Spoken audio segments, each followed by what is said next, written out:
Yeah, I should put Mina on it. It is now 6:04, so we're gonna jump on in. Everybody who's still on their way here, I'm looking at you, Loretta. Please be safe, and we'll see you when you arrive. Yeah. Quick, Dustin, go open the door so she can just run in. Uh, yeah, all right. So here's how it begins. You all were at your tavern. You were getting ready to just kind of end things for the evening. You had you had locked the front doors, put away all the crockery. Everybody had retired to your rooms, and as you all fell asleep, there was something sort of metallic in the air just before you lose consciousness. You're not even sure what it was.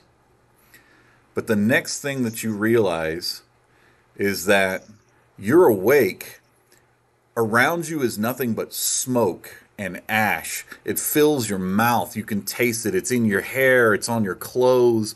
You can hear frightened and frantic, like screaming and explosions of magic going off. You hear people's death cries. And as you clear the soot from your eyes and you're looking around, like you're on the very edge of a crater. Whatever was just here is gone. It is nothing. And around you is just the scattered remains of whatever got caught in that blast. Now you have some sort of deja vu feeling because you look down and you realize like this isn't your body. This is an unfamiliar body to you completely. And at the same time, it is familiar to you. The longer you're like awake, the more you're kind of going like, oh no, that was just a dream. The other life was the dream. This is the reality. And you look around and you see your familiar faces of the Jade Fangs, the mercenary band that you belong to, and it all starts to come back to you now. You remember that your band had been hired last minute. You had just finished a contract. You guys were looking forward to some time off. When the captain comes forward and is like, "Hey, we've got another job and we can't turn this one down. The pay's too good." And it's right at the end of this. It's supposed to be the final battle here. We're gonna make so much money and do so little work. So you all were like, "Oh, okay, we'll do it. You know, it's whatever.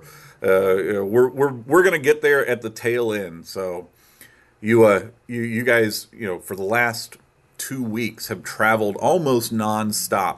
And yesterday evening is when you arrived and you were at the summit of this huge like monastery stronghold.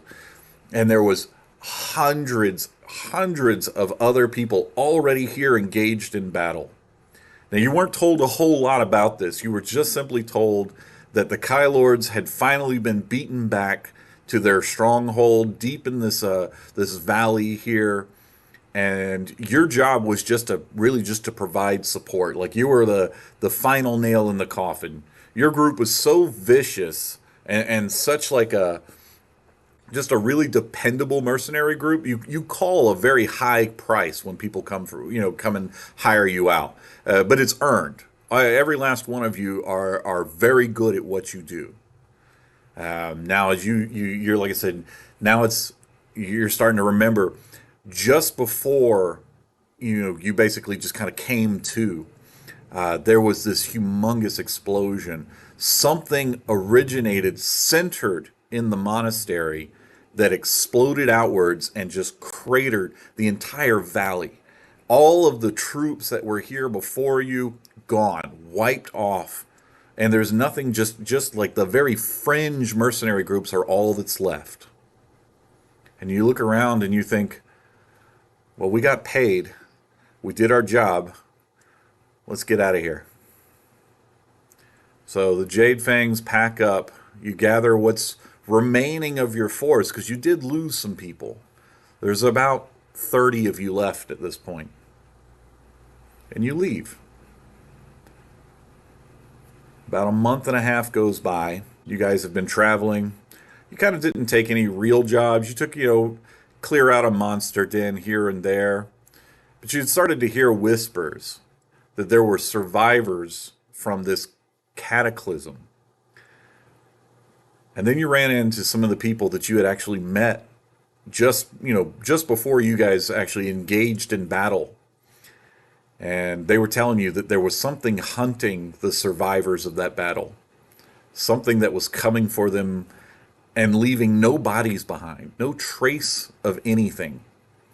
They'd go to sleep and wake up, and there'd be five or six of them just gone. No struggle, just gone. And at first, you just thought, you're imagining things. It's just trauma. You guys, you're a little green. That's all. We're Jade Fangs. Like this is nothing. You haven't been bothered at all. 2 weeks later, though, you guys all wake up. You've been staying at this local tavern for a little while, and yeah, five or six of your guys are gone. Now you hadn't replaced your numbers yet. You were down to, like I said, about 20 to 30 people. But now you're looking at 20 people. And at first, you didn't want to believe it. You kind of just shrugged it off as just like, yeah, they just, they did something. They got a little job or something. They're doing something on their own. You're not on contract right now, so that's not unusual. Then the next night, four more go missing. The next night, four more go missing. You're less than 20 members left now. Is at this point you realize something is hunting you. You're not sure what it is. It comes at all hours now. It's not just the nighttime, but it does seem that the nighttime is when it is most likely to happen. You've stayed vigilant, you've set guards, doesn't matter. Something keeps taking your people. And there's no struggle, no spells going off, no blood, just gone. So you figure at this point, time to make tracks. You guys hit the road. You've been traveling all day now. Twilight's coming upon you. What do you do?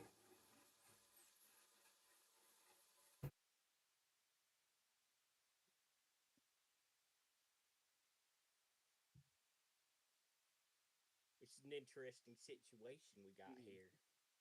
Seem I to don't know have. about you guys. I'm a little bit wary about staying here another night. I feel like we gonna get. I agree. I think we should go. I, s- I firmly agree. Do we have a direction? Any kind of idea? Well, at this point, you have a couple of options open to you. So you can head towards the coast, hop a ship. Maybe you get away from this whole country for a little while. Maybe you head upwards towards the mountains, put some get the high ground. So if anything does come for you, maybe you can get a chance to see it coming. Maybe you stick to main roads where there's a lot of people. Maybe you blend in. What do you I'm think? blending anywhere. Logic dictates I that we should probably get as far away from this land as possible. So my vote is we get on the boat. I My vote on agree. the boat. I I'm agree. I'm not much for swimming. Not that good at it. Yeah, boat makes us an easy target too. That may be. That Mountains may had be the true. comet hit, didn't it? The last I'd place say where we so. fought. Yeah, well, you would come from the mountains. I mean, you could go back in that direction. We can go back, find what is hunting us. I mean, so far we've been a very easy target, don't you think? I mean, running away only gets us so far. And what would you propose be a good idea to hide ourselves? We don't exactly blend in. Then why hide? That is correct. Well, might as well. Let's start heading back towards the mountains. Right. All in agreement? I Here, Agreed. Okay. Through the mountains. All right. Asmodeus will Let's guide pack us. up. Me. Excellent. So, I with got that this. decided, you all break camp, pack up your things, assume your regular marching order. Uh, you can decide how that looks. Who's in the lead and who's in the rear? I'm gonna hold up the rear. I'm the front. I'm I'll a cleric. I'm probably gonna be in the back. I'm gonna be I'll be close. somewhere in the middle. I'll be close to the front, like I'll second or also third. be towards the middle. I'll be close Alright. in the front as well. I'll be towards the back. Right. I'm gonna take anchor as very far back, and then I'd say we put lamb in the front, very very front. Maybe put Nathan in the front, Yes. and then we just squeeze each other in between. Okay. Should we single file or should we?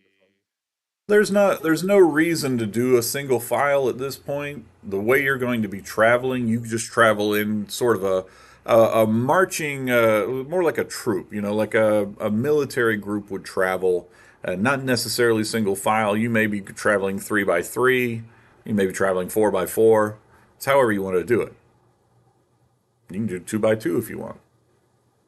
May I make a suggestion? Of course. Project, you are the rogue and the scout. Shouldn't you be up front scouting ahead? I probably should. Well, there we go. So let's begin to talk a little bit as we get into this. What roles is everybody playing? I'm a cleric. I'm the front line. I'm a scout. barbarian, path of the zealot. Praise Asmodeus. Oh God, heal him. Yay! Heal him. Heal him. Keep him alive. Yeah, please. And I'm very I'll try tanky. Yep. Yeah. Oh yeah. I'm a I can monk. get behind the tank. I got your back. I'm a very hands-on monk, Totem warrior You're barbarian. touchy feely monk. touchy-feely monk. What kind of casters do we War have? magic wizard. We got 2 clerics. We got 2 wizards and a I'm a warlock. warlock. I'm a warlock. Warlock, okay. So we have Tiefling Eldritch wizard. Blast. What type of wizard? Tiefling. What type of wizard? War though? magic. War magic. War magic for me.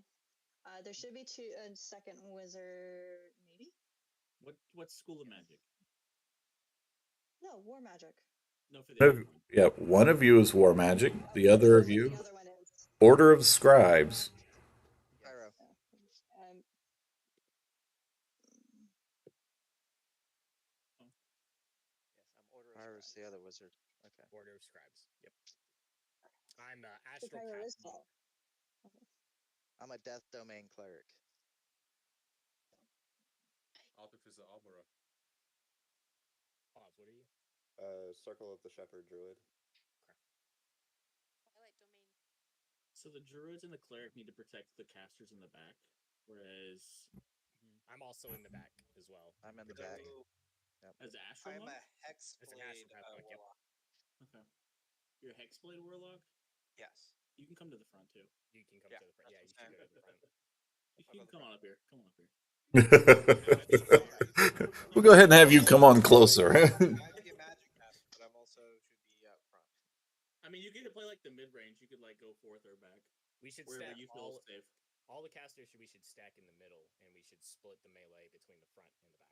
That's how we should. So that's I'm how not we like can super. And a healer in melee, front and a just healer in heads up, back. guys. Do we Yep. plan to get ambushed and We surrounded? should always be playing. Always plan for plan. ambush. Always plan. Touching us, yes. Nah, we walk at them. I mean, we're being hunted, and we don't know where they're coming And from. slowly being That's why we Yeah. go to them. All right, We're so slowly getting picked off one by one. Might as well. all right, so we're gonna split it up. We're gonna have melee in the front, melee in the back, one healer up front, one healer in the back, all casters in the middle. Question. Hi. Answer. I can melee. There's not an issue with meleeing with me. However, I much prefer my bow.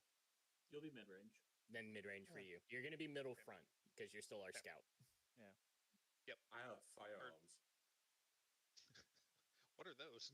What's the range? I've never. So what's the range on your firearms? This is my boomstick.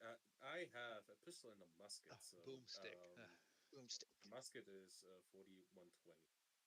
Okay. I also have a Pretty good. light crossbow with 8320. I just throw that away. What else? This man has bullets. I got a crossbow. All right, so for the sake of moving things along, let's split it all up. I will take. I will be in the back. Me and Whoever Tony will wants. go to the front. All right, I got sounds front. good. I'm in the back. All right. I'll stick back. Keep- Wonderful. All right, everybody, remember where you're at. It's going to be important in just a minute. Keep the barbarian in the middle for now. That way, if something happens to the back, he can run to the back. If something happens to the front, they can run to the front. And if something hits the Yep. middle, they're there. Barbarian's got pretty good movement. No matter where he's at, he can get I to will it. take the middle then. I'll take center and guard whoever needs guarding. Yeah, that way you can rush to main point. Yep. All right. Alright, Middle. sounds good. Awesome. So you've traveled now in your group. You've got your marching order, and this is second nature to you. I mean, being hunted, that's new. That's definitely new. It's not like you haven't had enemies before that you've had to watch your back, but this is a little different. So you're a little more cautious than you normally would be. Some of you have that same mentality of just like, we're just going to lead with strength. If they want to come at us, then we'll do like we always do. We'll stomp them down. We'll make them wish they had brought more people, and we'll take whatever they've got and leave their bodies in the dust. Some of you though have taken to the, yeah, but we're being hunted, and you're a little like, I don't want to be the next one to disappear.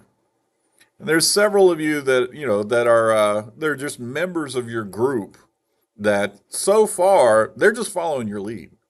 They're like whatever you guys say. They are really like the grunts, I wouldn't say peons, but like they're new, really. I mean, they've been with you. You picked them up on your way to the battle against the Kai Lords, and they just kind of stuck around because the pay was good and there was safety in numbers. But even they're starting to look like, all right, quite a few of us that are just going missing, and now we're going to go back the way where this apparently originated. So their morale is highly based on your moods and the way you talk and the way you react to things right now. Because that's what they're looking for. They're looking for leadership. So you guys travel. Like I said, it was about twilight. You guys start moving. You've decided to move at night rather than during the day because at least that way everybody is awake. So if something does come at you, like you're not trying to wake everybody up while also defending against whatever this thing is.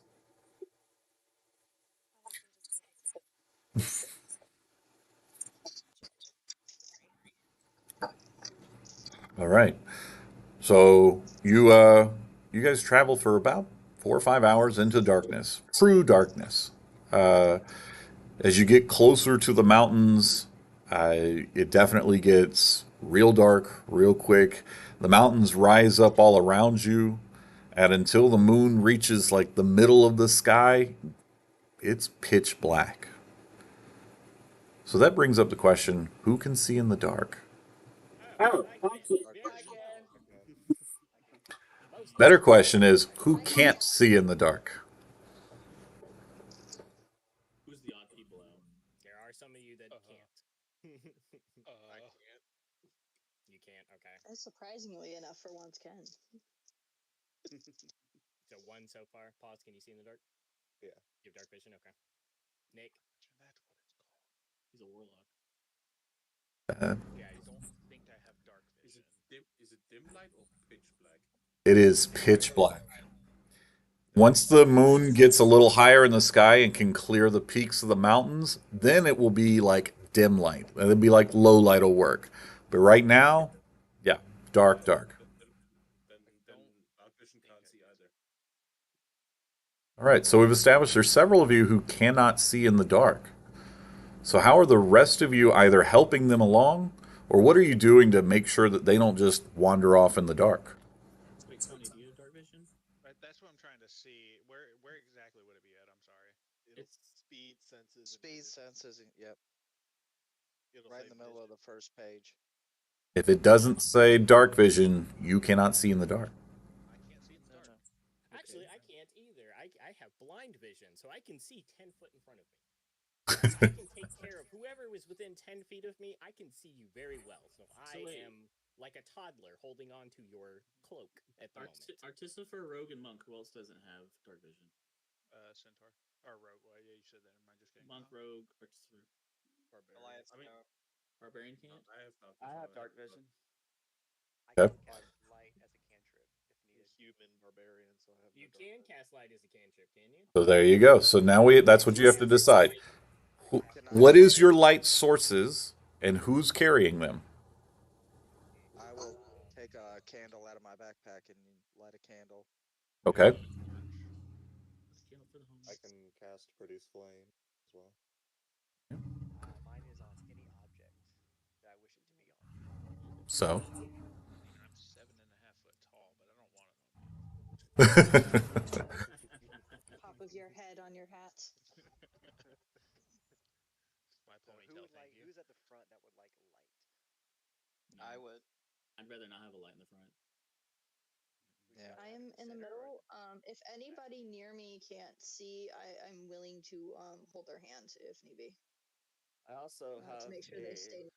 Hi, that's me. I can only see 10 foot in front of me. I also mean have a- a. You in the middle with me? No, you have normal vision, but you also have blind sight. So. I have blind sight. I can only see 10 foot in front of me right now. So Are you in the middle with me, George? I'm in the back. In the No, he's in the back. In the back. Oh, okay. I'm in George, you the can hold on to middle-ish, me, front middle. and I will guide you. All I right, shall be your Sherpa. I'm gonna hold on to the Death Domain cleric's cloak at the moment for dear life, like kind of like a toddler that you're guiding through the mall. And I'm just gonna kind of like hold on to him. All right, it's at this point, whoever is currently holding light, only you make me perception checks. Tell me what you get. Well, it does. So No, people, no, dark there's a very specific reason for this. So only the people who are holding light make a perception check. 17 Say it so. with bonus. Okay. Never said I casted it, so 13. Also true.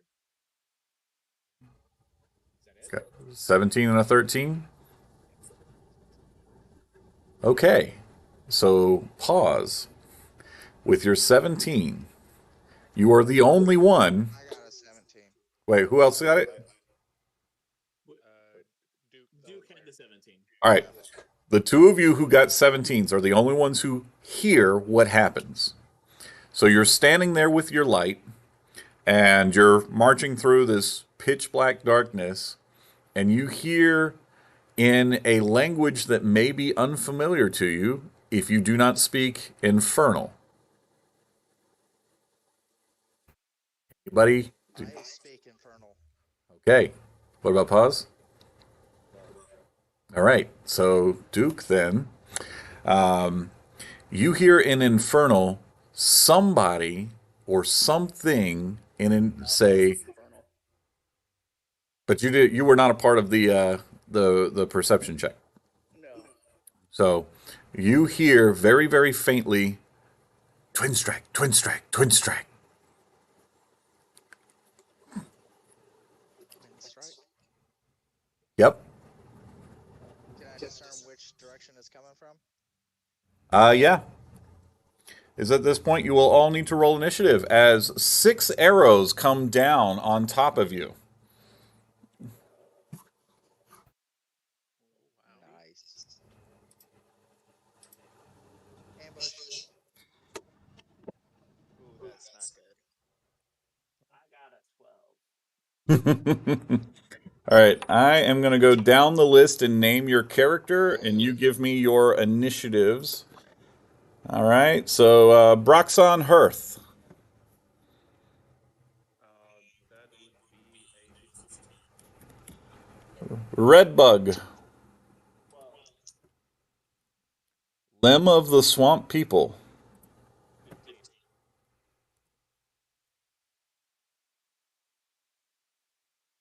Marigold Moss Blossom. That she has Oh, 16. she had a dip. Okay, that's all right. We'll just take her out of the initiative here. Esther Relstar. 7 minus 1 is 6. That is correct. Cubby Tea Leaf. 8. Kiris of Clan Entragoth. 20. 20. Nessikana or Nessie. 18. 18's good. Okay. Morella Swifthoof. 19. Glaive Bangarang. 3. Then we have our twins, Uspan 10. and Jusan. 10. That works. This guy. Okay. Wait, So, Who's playing the other twin? Eric. Pyro. Huh? Eric. Eric. Pyro. Piro. Oh, okay. Hi. I'm waving back. You just can't see it. I'm moving. Oh wait. I mean, with my dark vision, I can't see it, so.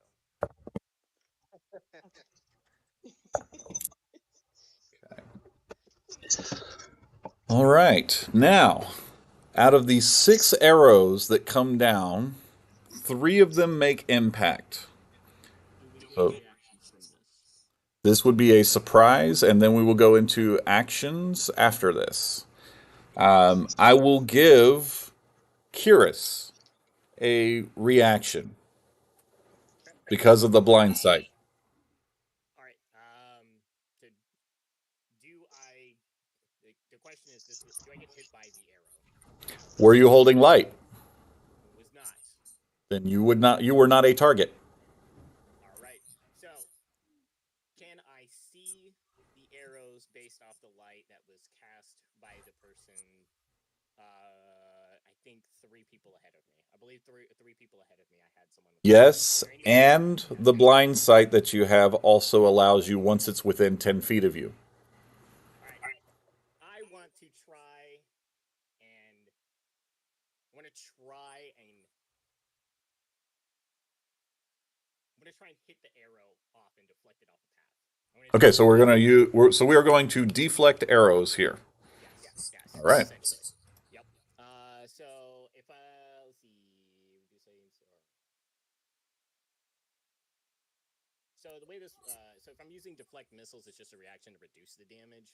Do you want to make a roll to actually try and like knock this off the path, or do I just use that? So what I want you to do is I would like for you to roll a dexterity save as your reaction. And I'm going to tell you how many arrows you block based on what your roll is. 13. Okay, 13. So you've blocked one of the arrows from hitting one of your companions. The other 2 carrying light. So everybody who's carrying light, show sound off for me real quick. I'm holding a candle. Okay. That leaves the 2 of you to get struck. Now, funny thing about these arrows, they're the size of broomsticks. Son of a. Holy crap! Damn. That's a big arrow. Yeah. That's a javelin. That is a big old arrow. Okay. So, It's a pause. One of these large black shafted arrows pierces you for 11 points. And then Duke, you get the second. It actually snuffs out your candle as it goes through it. And you take it for 10 points. And now we'll go to the initiative. At the top of the round, Kiris of Clan Intrigath with Morella on deck. Kiris, as of right now, your party has been struck by these very large, very alien in appearance arrows. You've never seen anyone use this kind of weaponry before. It's very new to you.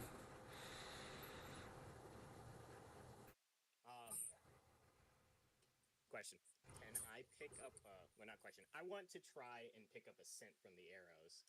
I'm going to shapeshift into my weretiger form, and I want to make a smelling perception check to see if I can pick up the scent from the arrow and try and track it back to the source. Is that possible? Roll it with advantage.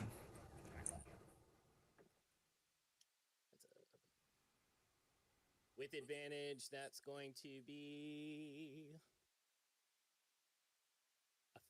16.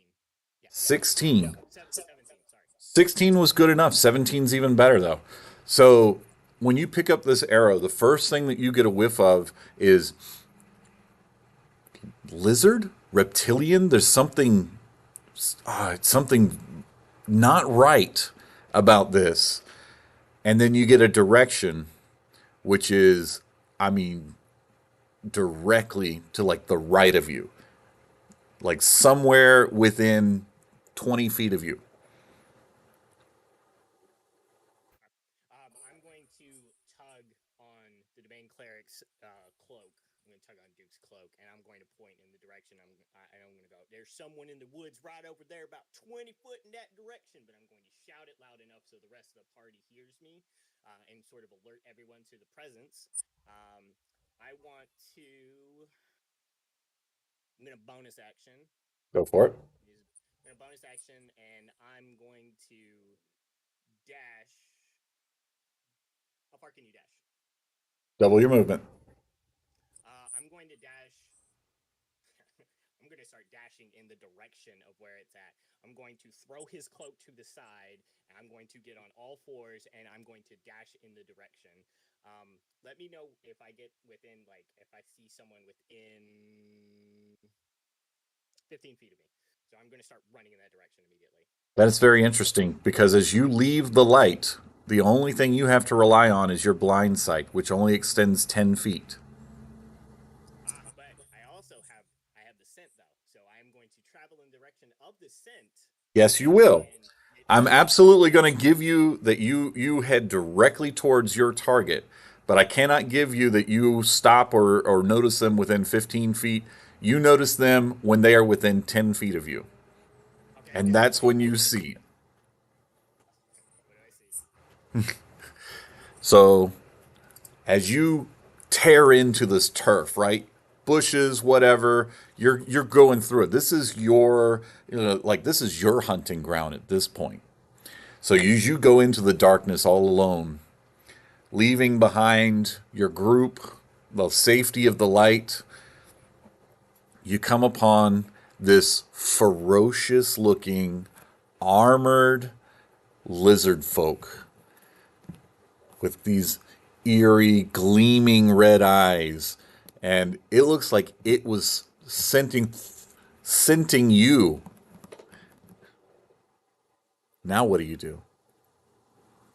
I'm going to hiss at it, and I'm going to pounce. Go for it. Let's So go. it Let's needs to be go. straight on top of him. It needs to make a strength saving throw. And Okay. I need to wait. Hold on. No, I gotta hit it first. All right. I hit it. Let's do that hit first. Maybe 14 versus AC. Okay. So he is.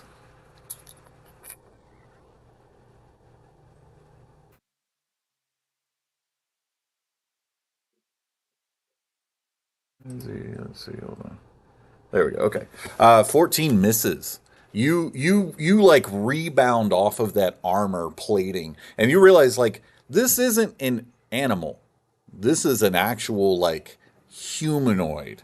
It's just currently on all fours like you are, and it's you see like the armor on it looks singed and burned as if something, like very, very hot just sort of melted through bits of it. And it hisses right back at you as you rebound off the armor. And then as a free action, I'm going to broadcast my position to the rest of the party. I'm over here in the woods about 20 foot this way. There's a big old lizard man over here. All right. Marvelous. Morella, you're next. All right. So right now the light source, I can't see anything with the little bit of light source that we have. Correct. The only thing that you can see is coming from the light that's centered on pause, and that's the light spell, correct? Or was it Produce flames. produce flames, which it gives you what, 15 feet? 20? 10 feet of bright light and 10 feet of dim light after that. There you go. So that's your, so wherever you were at in relation to his character, so that's where you're at. That's the light that you have. Anything beyond that 10 of dim, if you don't have dark vision, you cannot see. So I assume they're not within that 10 feet of dim then. Correct. All right. I will just ready my bow, and if I see one pop up, I'll shoot them. And All right. I'll just stand still for now. Ready to action to shoot if one pops up. All right, so Nessie, you are next on the list here. Can I roll a perception check to see what I can see with dark vision? Yes, you may. Okay, I get advantage with my. And Broxon, you're on deck. So a 19. Okay, 19. You see this hulking lizard folk that's out there squared off with Cyrus. Is it the only thing I see? It is the only thing you see. Okay. I am going to. I'm gonna use my blade mastery to Okay. up my AC. Gotcha. I'm gonna point. I'm gonna point over that way, the way he also called out, and tell the casters get light. We need to fight, or y'all can't.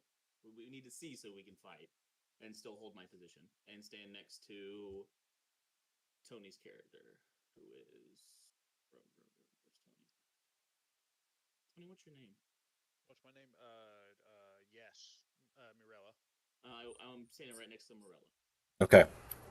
All right. So you've called out a command, we need light, and you're now just kind of standing back, just sort of readying, just like Morella was, right? Awesome. All I'm right. gonna use blade mastery for the up thing. Yeah, but you're basically in a parrying position, and you're just waiting for that initial contact at this point.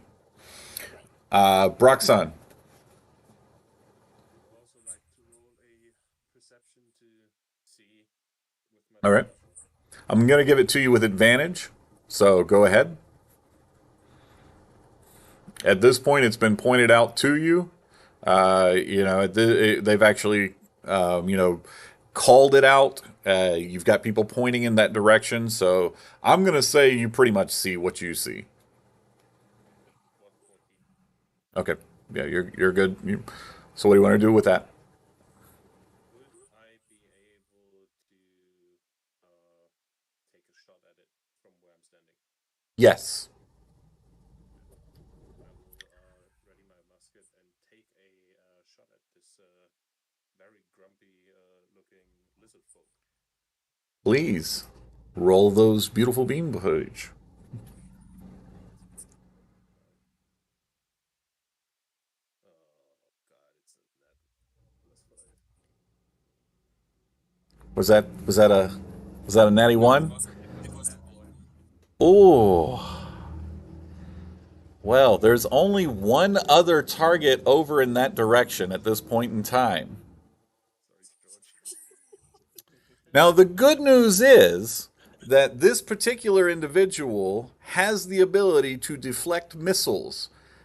Notice it says missiles and not arrows, but it does require a roll. So, Kyrus, if you would be so kind, if you would like to use your reaction for this, it'll be the same as before, a dexterity save. Okay, so I have a question because the way Yes. it's worded, it just says I roll a d10 and reduce the damage by that amount +9. Yes, I you. don't have to make a dexterity check. You still want me to make one though? So I'll give you the choice. You can either try to make the dex save and negate all damage, or you can simply reduce damage. Do not know how much damage he does, so I'm gonna take the dex check. Okay. Oh, oh, 21. 21. You're fine. What were you worried about? Yeah, you so first off, everybody in the party, you've gotten used to it, but even that first shot still is a little jarring, especially when it's coming from right in the middle of the group here as this black powder musket rifle suddenly goes off and just kaboom, and everything's covered in that black smoke. And then yeah, thankfully, Kyrus is just like, wait, I know what that means. And you duck out of the way and just kind of like slap the ball out of the way. I have a question. All right, one more Go for it. question. All Go right. for it. If I reduce the damage to 0, I can catch it and throw it at something. All right. So, I want to catch the musket ball. So I hear the shot go off, and my fur stands on end. And yeah. as soon as I hear it, I know, like, I can hear it whizzing through the air. And I instinctively turn around and snatch it out of the air, and I turn like an Olympic shot put, and I just huck it at the lizard man in front of me. I'm going to spend a key point to do that. So that's going to put me at 4 now. Let's put me at 4 key points. Let's see. And I just make a ranged attack with proficiency. Go for it. Let's see it. It's going to Oh, all right. That's a crit. We'll say that at this point, does it tell you just do the damage of whatever it was, or does it give you a damage to do? It just says basic ranged attack. Missiles count as a monk weapon for the attack. Okay, So that would be my there you basic go. attack, which is going to be crap. Hold on. Not sure which dice that is. It's just my D8. A D8 There you plus. go. So you're gonna roll So two dose d8s dosed. because you crit. It's 6 points of damage. Six plus. Did I get the bonuses on that too? Yes, sir. 12 points of damage. Hmm. He's feeling that. He didn't like it. I can tell you that much. However, he's still with you, and now he definitely wants to kill you. All right, that was Broxan. Anything else, Broxan? Any other actions? I see that I missed, and then I Well, from your just perspective, you thought you were going to, but it really did look like at the last second something got in the way and just it like arced the bullet into the creature you were aiming at. You were sure for a second there that it was going to miss. so I'm standing there with the button. Missed. I thought. Wait a minute. What? Attack it. And fumble in my pockets to reload. Sounds good. All right then. Limb of the Swamp People. Cannon, the musket has gone off. Kiris has run off into the woods to face whatever this creature is. And you got a glimpse of it for just a moment there when the flash of the musket goes off. And you can see this. I mean, it is a massive, hulking, like just humongous crocodile person wearing full plate. What do you do? And Redbug, get ready. You're on deck. Alright. So I'd be able to tell the basic exact location of where this is, correct? Yeah. I'm going to give it to you. At this point, there's enough going on in a few seconds that you're like, it's right there. Next round, we'll see. Alright, well, in that fact, popping rage as bonus action, Okay. and just gonna haul, just bum rush all the way to try to get as close to it in melee range as I possibly can. Uno momento. Technically, you didn't miss your shot. It still hit the target. I'm just saying, ow. Yeah, we just. Trying to make me feel better. Hey, I should. Okay, real talk. George for the assist. Real talk. Don't worry, we got it. Alley-oop. Real talk. Asmodeus is with us this day. Real talk. He gave me advantage on my perception check. That was a 10 and a nat 1, and then I rolled another nat 1. Just saying. It's time to burn those dice, I think. I blame DNDdiceroller.com. That's right. That's right. That's why we love, the actual tactile dice. Yeah. All right. So, where were we at? Lim, Lim, what was your decision? What were you doing? You popped rage. I know that much. Popped rage, and it's about 20 feet away, correct? Correct. Alright, so going to bum rush all the way to it and try to get behind it and flank. Okay. What's your movement? 20. We'll give it to you. No tax of opportunity. You got it. You're behind. Awesome. And going to attack with my axe. Okay. So the first. Get these out the way,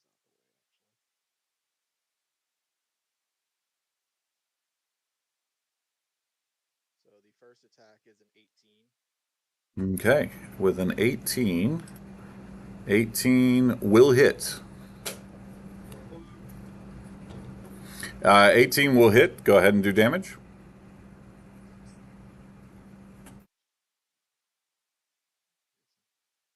Alright, so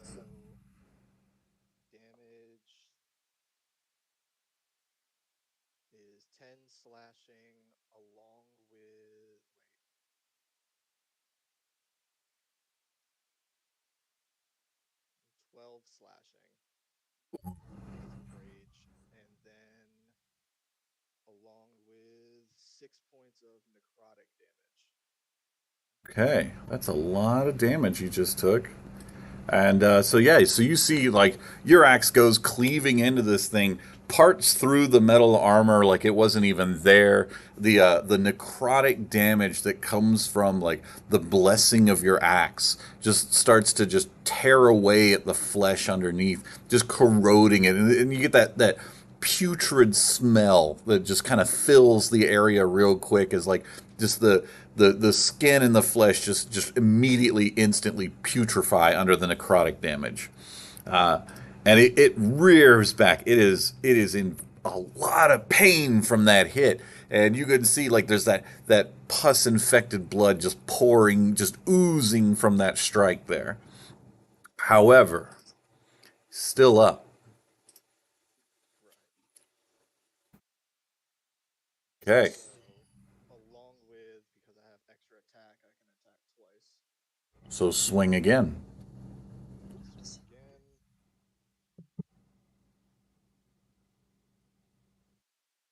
21 to hit. Hit. Alrighty. That's going to be 13 slash along with 2 necrotic. Hmm.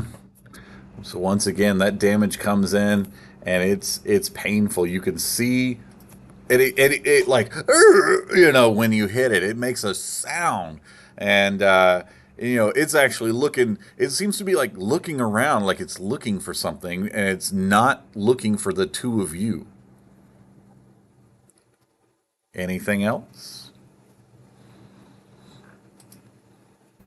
That will be all. Redbug with Uspan, you're up on deck. All right, so I know where this thing is. This one's 20 feet. Honestly, this turn's gonna be very similar as to what happened last time. I pop my rage, and I go towards the lizard thingy that I saw my fellow barbarian mess up, and Okay. I would like to attack it with my corpse slayer maul, and then use and because I'm raging, it's the first creature I hit. I'm also going to back it up with my divine fury. So I guess Ooh. that hit. If I This may interject really quick, Go for it. would he already have advantage because I'm behind him wherever he would stand? So no, it doesn't quite work like that anymore unless you have a special ability that would give you that. What I will say is I'll give you a +1 on the attack. I Well, do actually. My totem spirit wolf, while I'm raging, my friends have advantage on melee attack rolls against any creature within 5 feet of me that is hostile. Oh, you did read your character sheet. Fantastic. Then yes, he gets advantage. all right. Well, I That was guess the with game of life. advantage, does a 29 hit? Just barely. I mean, it was almost. It was very close. Yes, roll the damage. All All the right, damage. and so that is 4, 5. All right, that is 12 bludgeoning plus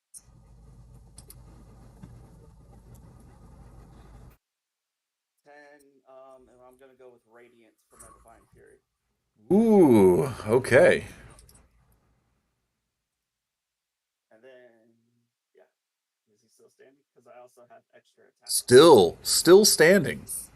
And I'm gonna use my extra attack to see if I hit again.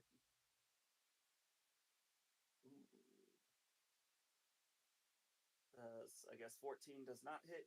I don't think it does. 14 does not hit. All right, I missed with extra attack. All Okay. right, well, yeah, I guess I'm done. All And I'm right. gonna call him a wimp. Whip. Spawn and Juxon, you're on deck.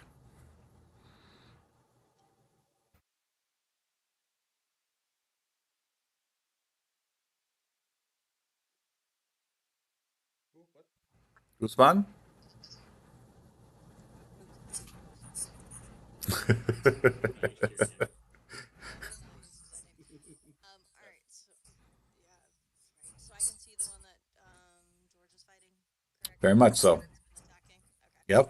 So I am going to cast Firebolt at it. Okay. Sorry.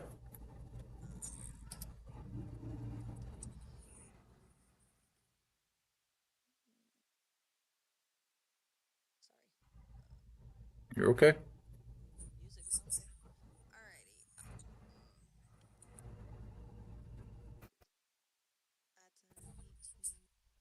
18, third 20 hit. 20 hits.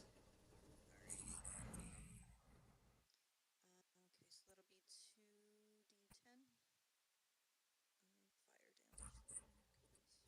Okay, so that'll be 2d10 fire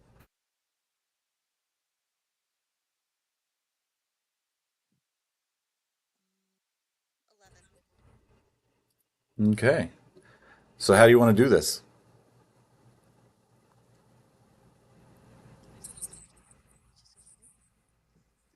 Absolutely. So what everybody sees is Uspan reaches into the arcane and just rips out fire, just fire incarnate, and just completely covering their hand, and just launches it through. So what? Cackling maniacally as well. Cackling maniacally. Fire! And fire goes flying towards this target. And as it impacts, it just completely immolates this creature and it just gone. No body. Just gone. Anything else? Many. That's it. Okay. Juxon, you're up. I'm going to do. Do I see anybody else around with dark vision? Make me a perception check. Make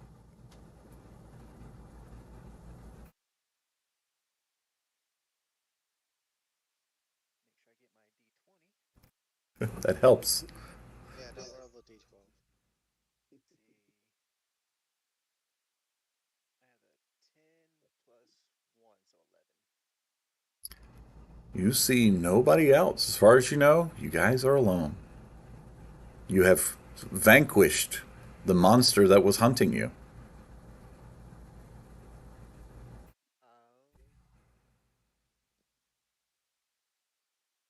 Just in the off chance, can I reach down and grab a rock, cast light on it with a cantrip, and then throw it in the opposite direction where all the fighting was? Absolutely, you can. And you do. Fantastic. Somebody show up now. Well, that would be nice, right? A little reveal. Maybe you're not alone. Maybe this was all a distraction. Those of you who speak Infernal, once again, some of you will recognize the voice. One of you will, in fact, as you hear, "Damn it! Again with my smoky." Fine. And you hear, "Twin strike, twin strike, twin strike." I hear yell, look out! Now, those of you who are still in the original grouping, these will not be going towards you.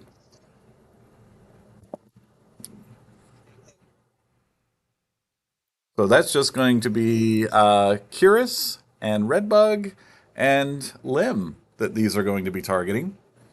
Very good. So far, the dice are being very kind. Oh, I shouldn't have said anything. Keep the 20. Okay, so looks like I've got one arrow for each of you.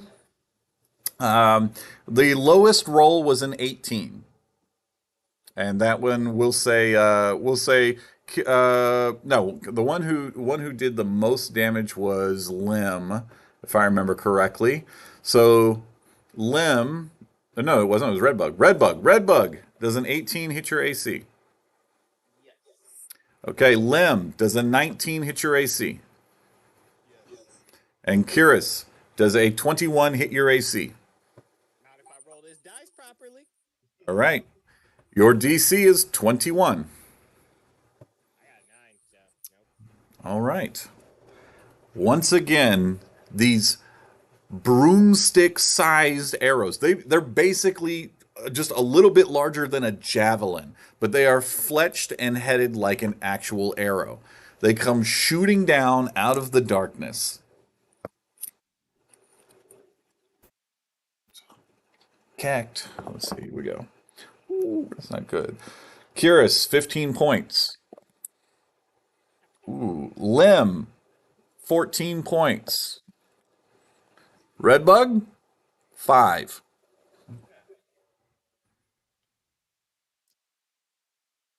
Wait, that was piercing, wasn't it? It was all piercing, yes.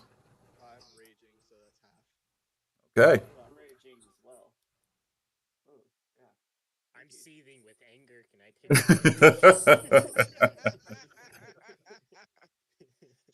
That would actually No. be cheating. The next thing, um, I'm gonna say Uspan, or let's see, was it? Yeah, Uspan. Roll a perception check. Just tell me what you get.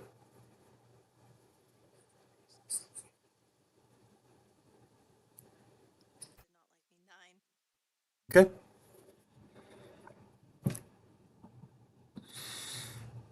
Cubby Tea Leaf and Esta, you're on deck.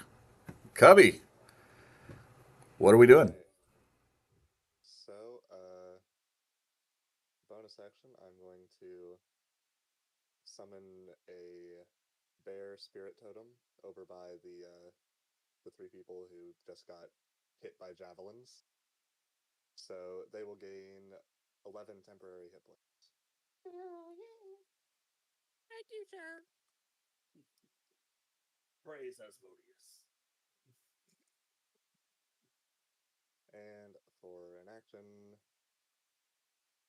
I'm just going to extinguish the produce flame that I had. Okay. So you are once again in the shadows. And did you want to move?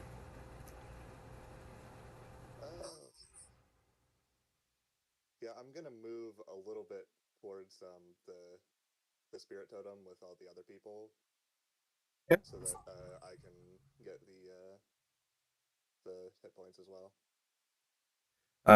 So Cubby, the goblin amongst you, suddenly quenches their flame and scampers into the darkness towards what sound like a bear's growl,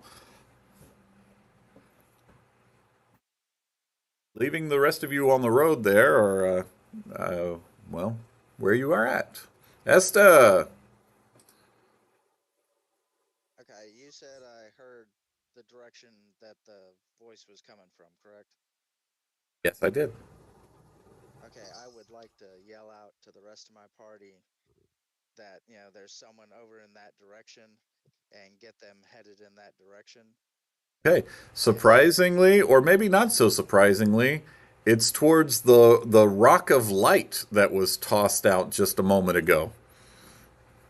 Is that behind me and That is on the opposite side of where Kiris and Lim and Redbug are.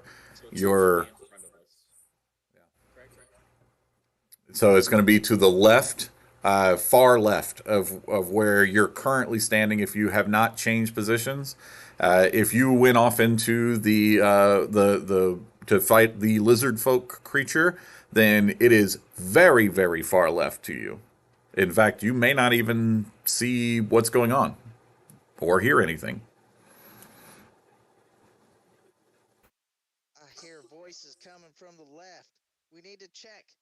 quick. And then I am going to cast Cure Wounds on myself. Quick, look over there. Heal, heal, heal. Heal, heal, heal, heal. All right. Okay. Anything else for you then? Do you want to move? Yes, I would like to move in the direction where my injured party members are. Over Okay, by so the you're going away from the voice then. Yes. Excellent. All right. So at this point, you've vanquished this creature that was hunting you. There's somebody else out there who still seems to be targeting you, and that hiss, that reptilian growl, that just kind of whispers out of the darkness around you. And you hear and smell the sound and the metal on metal, the oil that comes from a well's, taking care of a piece of armor as something big comes clumping closer. Glaive, what would you like to do? All right. First, I want to cast mage armor on myself. Art. Make myself a little less squishy. Okay. And then, since we know they're off to the left, is there any way I can make a perception check to Yes. see if I can see anybody? Yes. I rolled a 23. 23. Okay. Um, I'm going to give you this then.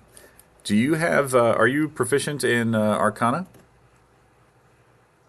Yes, I believe so. Yes. Okay. Give me an Arcana roll, and we're gonna set the DC at 12. Okay. 19. Perfect. So you're looking, and you're like, the voice is too close. We should be able to see this thing, whatever it is that's hunting us. And you're looking in the trees, you're looking on the ground, and everything. And then it taps into your that arcane knowledge that you have, and you go, they're hiding behind a spell. And you go, there's an animal, pass without trace. We got a ranger hunting you. And it's using the pass without trace spell, which doesn't necessarily make it invisible, but gives it a bonus to the ability to hide from you and pass without making any sort of noise, which means that it may not still be on the left. What do you do with that knowledge? All right. Sorry, I have a little bit of cold. You're fine. I want to pass the information on to the party. So, everybody, it's Ranger tracking us. They're using pass without trace. We got to keep a keen eye out for them. Oh boy, that's good information right there. Ranger sounds like a coward to me. Right. Glaive, anything else you want to do? Let's see. Trying to see what was on here that I want to do. So I don't see anybody at all, correct? No. I No, just you don't see anybody, but you figured out why you don't see anybody. okay. That alone could give you some information. So, Yeah. All right. So I guess I'm going to end my turn there. all right. We are now at round 2. Okay. This is going to put us at the top here with Curious and Morella. You're on deck. Alright, so this is out of character in question. Can I ask for an action from a different party member? Depends on what you're wanting to do. What if I took my whole turn and sacrificed my turn to ask for an action from another party member? doesn't have to happen this turn, but can happen on their turn. Okay, how about this? Give a command to whoever it is, and we'll see if on their turn they're going to follow your orders. Okay. Use my wizards. Pyro. Fun, Jusan. Okay. Wizard. Doing pyro. Okay. I do believe Jackson goes. Jackson, I'm gonna need you to use detect magic and help me out a little bit here. Be my eyes and ears. Okay. So that's just giving an order. We're just gonna call that just a free action. What do you want to do with your turn? I want to make a. I'm going to tear the arrow that is lodged in probably my chest area at this point in time, the large broomstick style arrow out, and I'm going to take a very large whiff, and I'm going to make a smelling perception check to see if I can discern the location at the moment. Go for it. Oh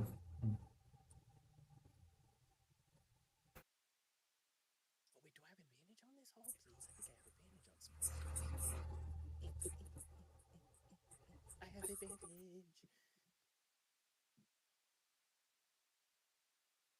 22. 22. So yeah, you once again fill your lungs with that smell. You're looking for the thing that doesn't belong, right? Like you sort out the earthy smell, you sort out the familiar smell of the rest of the band of the Jade Fangs, and you're looking for what doesn't belong. Unfortunately, it's that familiar reptilian scent again. I mean, it's the same. It's identical to what you were just fighting.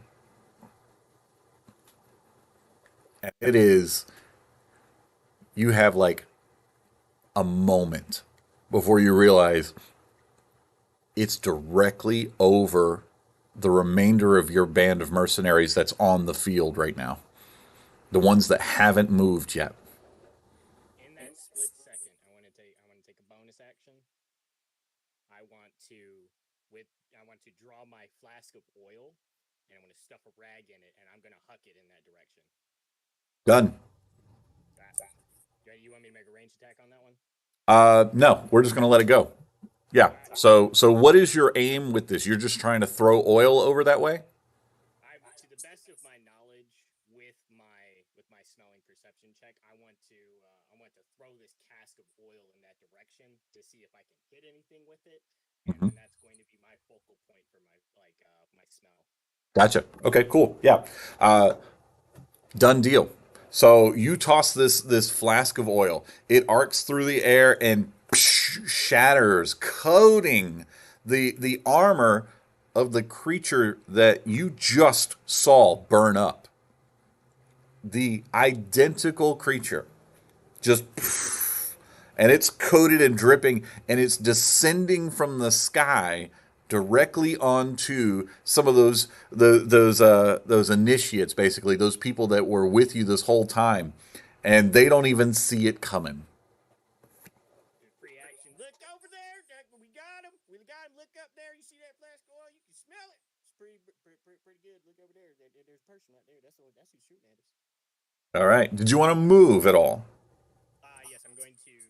I can't dash, so I'm just going to move. I have 30 foot, so I'm going to move as close to the party as close to that oil as possible. Gotcha. All right, we'll give it. We'll get you there then. All right, Morella and Nessie, you're on deck. So can I see using Kyrus's shouting at us? Can I discern where the Absolutely, 100%. Once the oil breaks and coats this creature, like you finally get a real look at this thing. This is the first time you've seen it, because you've been sitting there waiting, and you were just like, "It's here, it's here." You can hear the fighting going off, right? But it never actually reached into your range until this moment, and you look up, and you can see that there's this massive, like it is the biggest like crocodile creature you've ever seen, but it's in full plate armor. And it's just like it's just coming straight down on top of this, like the last four of these people that joined up with you, these grunts basically. Gotcha. So I copy the free action and just tell them, hey, run. And then about how far from me is the creature? It's within, like, if you want to shoot it, it's within range, short range, not long range. And if you're trying to melee it, you're gonna have to move up on it. Okay. And it's in the air. Just in case I'm not clear about that, it is falling from the sky. Delicious. So what I would like to do first, I would like to do bonus action and steady aim. Go for it. Good. So that should give me advantage on the roll, and I'm gonna shoot him with my dragon wing short bow. There you go.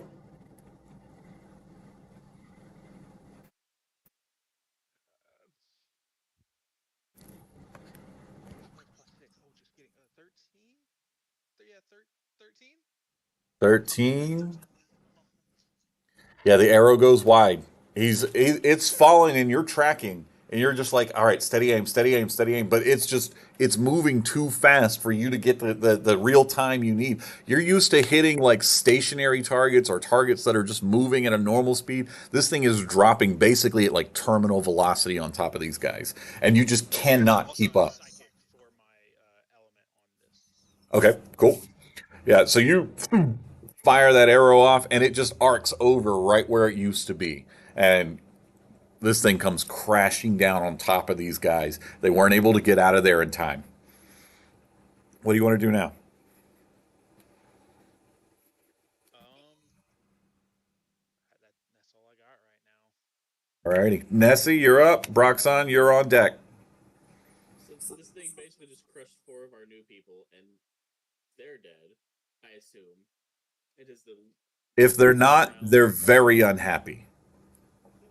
and the crocodile thing. Is it moving? Oh, very much so. It's alive, and it's pissed. Okay. How far is it? I can walk to it. Walk up to it. Oh, yeah, you can walk right on up to it. Sweet. I walk to it. I want to hit it. Yeah, Serpent's Fang to attack. Just make sure. Ew. A 10 doesn't hit. No, it's that armor and those tough scales. Like, you're used to fighting creatures that have soft bodies, somewhere where the needle point of your blade just easily slips between and in, and does lots and lots of damage. This creature, whatever it is, it does it's stronger than that. It's tougher than that. All right. Well, knowing that, I'm gonna actually strike this time. Um, Four individuals on the ground wish you had struck the first time. am I able to use guided strike? I have to use guided strike before I tell the attack, correct, or after? Believe that's the way that works. Because it just says when you make an attack roll, just use your channel divinity to gain +10. Okay, so yeah, you would have to declare it beforehand. Okay. I'll do it this time just to make sure I hit. Okay. So +10 to the roll of. So that's a big number. 32. Does a 32 hit? Yeah. You're like, oh wait, that's how you hit this. You find the little point right there between the neck and the shoulder, and you insert blade. Go for it. Give me some damage. Can I add a nice little smite to this? I'm a paladin, of course. Yeah. Smite. 1d8, 2d8. Okay, so the actual damage. That's. If I drop one more die. So that's 5 right now. Dice tray, my friend. Dice tray. 8 damage. It's in my car. I didn't feel like going down to get it. 8 damage. 8 damage. 5 of that is radiant if it matters. It does. Okay. I won't tell you why. Slashing. Oh wait, I got the serpent's fang. Hold on. Extra 1d10 poison. So 4 poison damage as well. You don't think the poison affected it at all? Hey, it's extra damage in my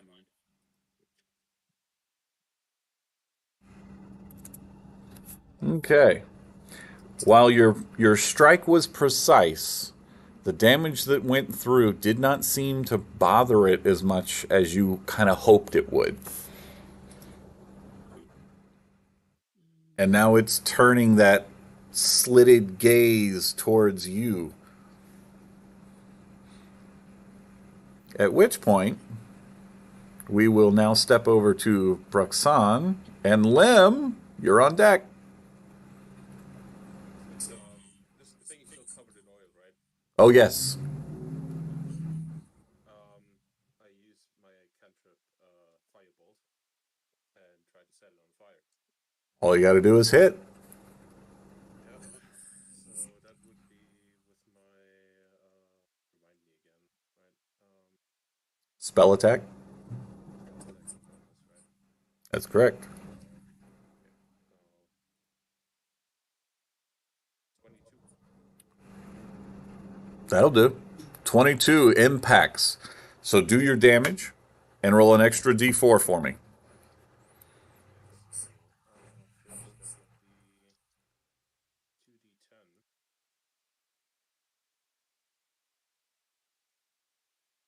so first that would be 2d10. Plus nothing, right?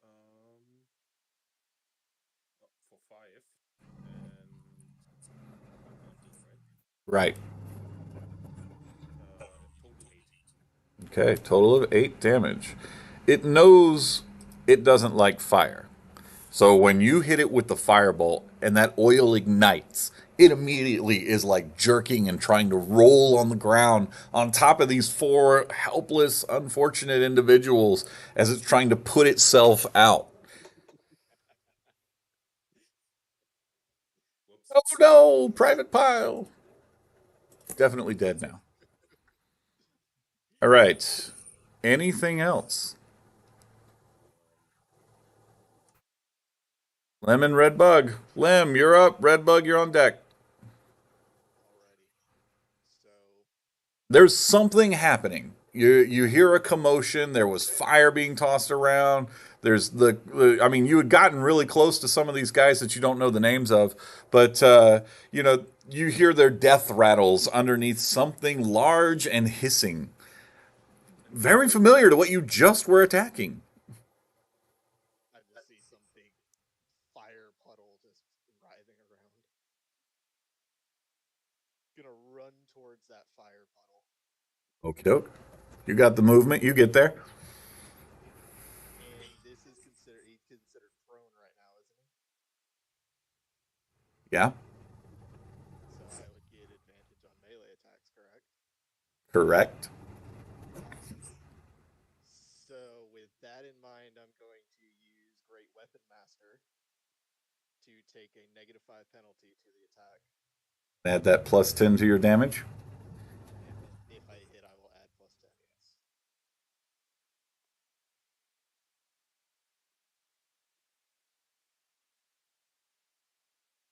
So a 21 to hit. We'll do it. Let's see some damage now. Alright, so let me just double check and make sure that.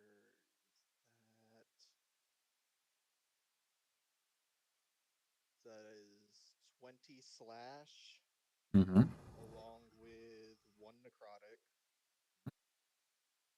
And I'm going to, with my second attack, it is going to be Great Weapon as well. Keep going. This is going to hit. That's not going to hit either. Because that would have been a 10 and an 11. So Great, not. All the writhing and the flames. Like, you got that first hit. That was fine. You kind of had momentum as you were charging up there. But now that you're there, it's just chaos right here. All right. We're going to, unless you've got a bonus, we're going to move on. Okay. Redbug, you're up. Uspan, you're on deck. Alright. So naturally, I follow my fellow barbarian companion. As like they chase after him, I chase right behind them. I'm gonna go up to this fiery mess. I won't hit it with my maul. Let's hope so. Oh, that would be a natural 20 plus 10, so does a 30 hit? You know what? If it hadn't have been for that 20, yeah. And that's a crit, so I Are you sure you don't want to roll again? Just, you know. I'm good. So that's Okay. 4d6 damage now. So that would be 4d6 plus 6. Make sure you know all your feats and everything too. I'm so Yeah. glad his dice don't like him this much when we play D&D and he's DM. So that would be 17 damage. And then, well, it's not the first creature I hit this round, so I can't use Divine Fury. Uh, So is it round or is it combat? it just says while raging, the first creature you hit during your turn with a weapon. Oh, first creature hit during my turn with a weapon attack. Yeah. So it does apply, I guess. Does And that's apply. an extra 9 points of damage, and I'm gonna go with radiant again. Okay. Second So that level. was a total of 26 damage from the first hit. And then I'm gonna use my extra attack. Are you fuck? I promise I am not lying. I said the natural 20. How do you want to do this? I don't want to do it, so he's dead. All right. I just, this is a giant, he says a big giant crocodile thing. I want to take my maul, I want to rear back as I'm raging, and I yell, "Force you motherfucker!" And I slam down all my might, and I smash his head, and it explodes into a billion pieces with brain and skull, and gray matter goes everywhere. Absolutely. So that's everybody who was in the area who saw this happen. You see Redbug come running up there with that frothing mouth. He's got full rage on. He's got this. He's got the corpse slayer is what he calls it. It's this giant like sledgehammer that he comes over top and swam, and he comes again and he yells and it's unintelligible the amount of rage that he's got as it comes down again, and this time when he hits there's like that sickening sort of crack sound as the head just kind of goes backwards but the body goes underneath, and it just kind of comes up between the haft of the hammer, and it just explodes outward, and brains and gore and everything, and vanishes. Just no body left behind.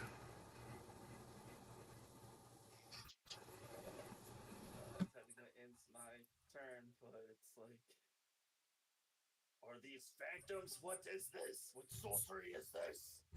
Trying to question why things we keep killing keep disappearing. Uspan, Jusan, you're on deck.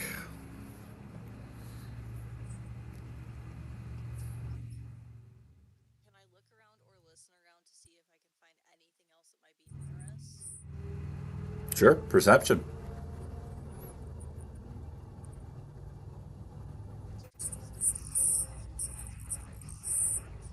18. Don't see anything. Once again, you feel like you should be alone.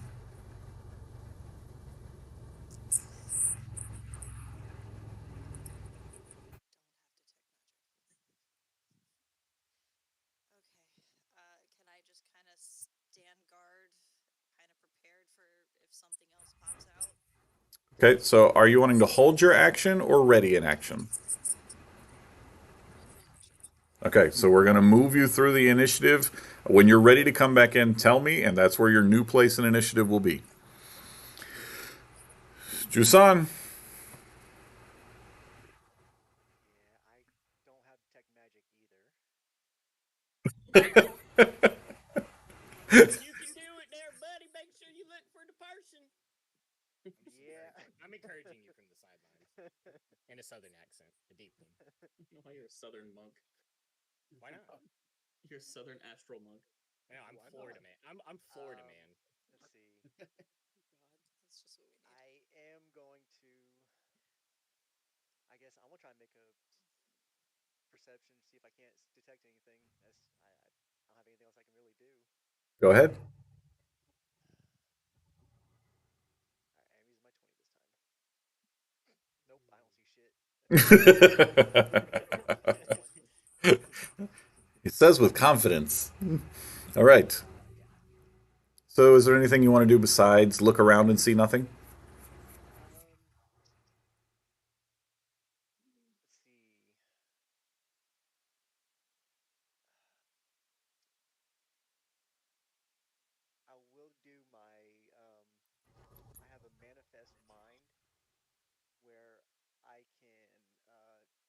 manifest a tiny spectral object, and I'll put it out about 20 feet. Um, I'm gonna stay in our original direction we were going, at about our 3 o'clock position, and about 30 feet out, and put a little ball of light. It's a dim light for 10 foot. Okay. All right. Try to create some little bit of light for us. Okay. Actually, that's a bonus action. I'm gonna do the same thing again. Um, Pick up another rock, cast a light on it, cantrip, and throw it in the 9 o'clock position. Okay. So you just lighten up the area around you now, trying to give you some sort of just, some advantage, some really hope here because right now this whatever it is that's hunting you has the ability to just disappear, avoid your detection. Um,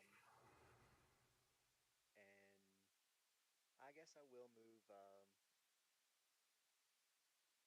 No, I'll stay where I am. Okay. All right, infernal speakers. Once again, you hear this voice.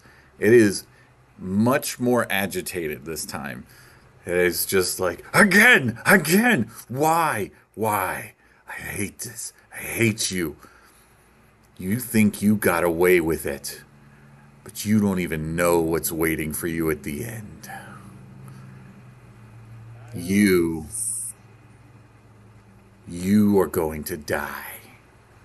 And Jackson, you get a feeling like that voice was talking directly to you.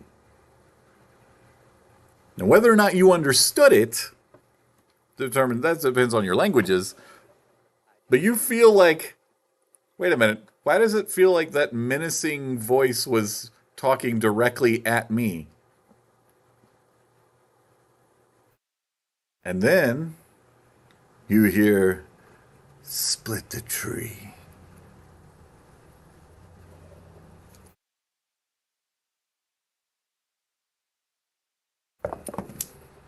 Okay. Split the tree, Alex. Split the tree, Alex. What? George. Okay. Does a 23 hit you, Jusan? Um, You're a wizard. yeah, I'm trying to. If it doesn't, you scare Yeah, me. it hits.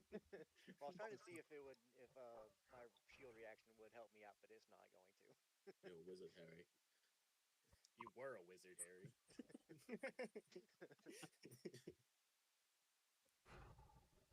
Got Zeus over here. Big now. 19 points as one of those javelin sized arrows seems to track you down and just embed itself in you. Do you have any concentration spells running right this moment?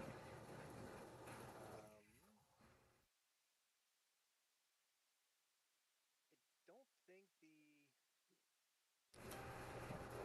Almost Manifest Mind is concentration, but no, I don't.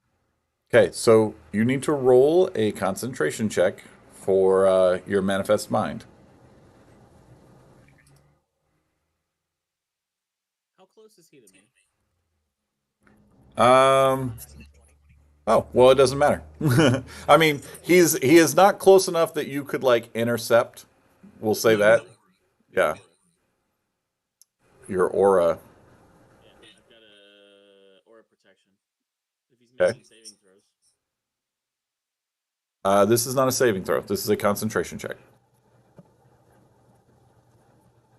Gotcha. Okay. But that's good to know. Yeah, with a natural 20, even though it hurt really, really bad, Yeah. you're like, I can hold that spell. I'm so glad it wasn't a higher level one. And also, ow, ow, it hurts. This is a lot of pain and bleeding. Um, and once again, I'm going to have Uspan make a perception check. Yeah, I know you're out of initiative right this moment, but just do that for me. 14. We'll give it to you. 14 is good enough at this point. You've seen something. You realize that Jusan has like a mark on him. Like it's not it you know your twin well enough when something is off, like you immediately recognize it. And there's like this like almost thin pin like razor thin like red sort of glow just barely emanating off of him that's not supposed to be there. Okay.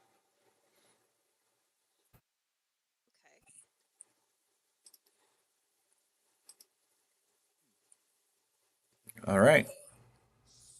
Can I jump back in with my action that I've been holding? Yes, you may. So we're gonna drop you below Jusan. So you're back in. Jusan is like hurt. Like I mean hurt. Okay. Um, can I use Dispel Magic to try and get rid of the weird red magical, clearly magical, or on him? Yes, absolutely.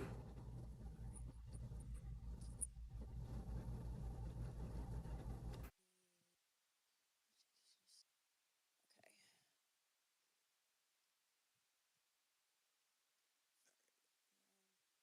Sorry, scrolling between pages. That's a 17. Good enough.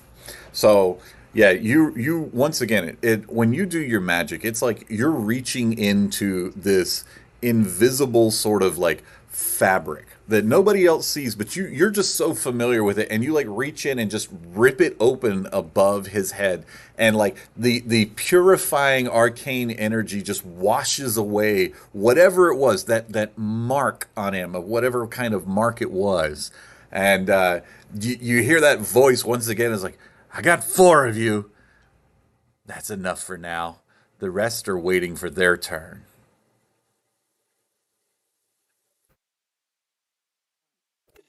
Now, everyone who speaks Infernal heard that? Yes, Okay. We still can't tell where it's coming from. that's correct. That's how that spell works.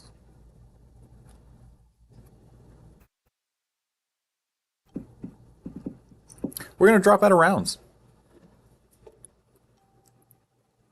What do you do? I do tell everybody what he just said, what I heard him say. I would That like who to speaks Infernal. rush over to the twins and heal up just Juxon with a second level cure wounds. Go ahead. With a blanket statement for all of the magic casters in the group, I'm gonna issue a command asking for detect magic.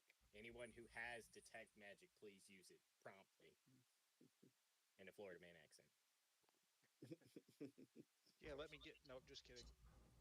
Any one of you magic users got that detect their magic? The out of character, the spell sheets we were given, can we adjust those, or do we have just that to pick from? You have what you have. Okay. Yeah. Okay, yeah, then You're I gonna will. have to wait for a long rest to be able to fix any of those spells. Yeah, I thought Okay, I had it. Juxon, you got 8 and 6 plus 4, so you got 18. Almost full health. Awesome. Appreciate it. Serious, sir. Are we out of danger? We're out of rounds. Yeah, we're right out of combat. You may now have a better idea that you're definitely hunted by someone, not something. And well, depends on what you got from the message that was shared to you by Jigsun after he took that shot.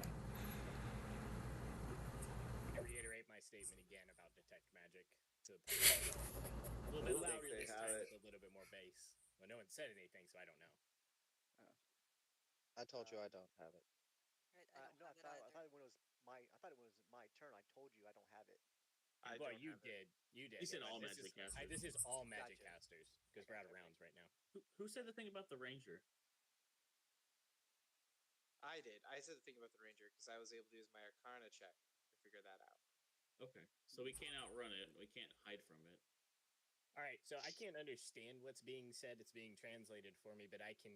Can I make a hearing perception check to see which direction it's coming from? You can, but it's not going to help you because of the way the spell works. Yeah, the spell. Yeah, I thought it was coming from the shiny rock way to the rock. Remember? Alex, with my knowledge of magic, or would I be able to tell if that was a hunter's like mark that they had put on my twin, or just the red ore?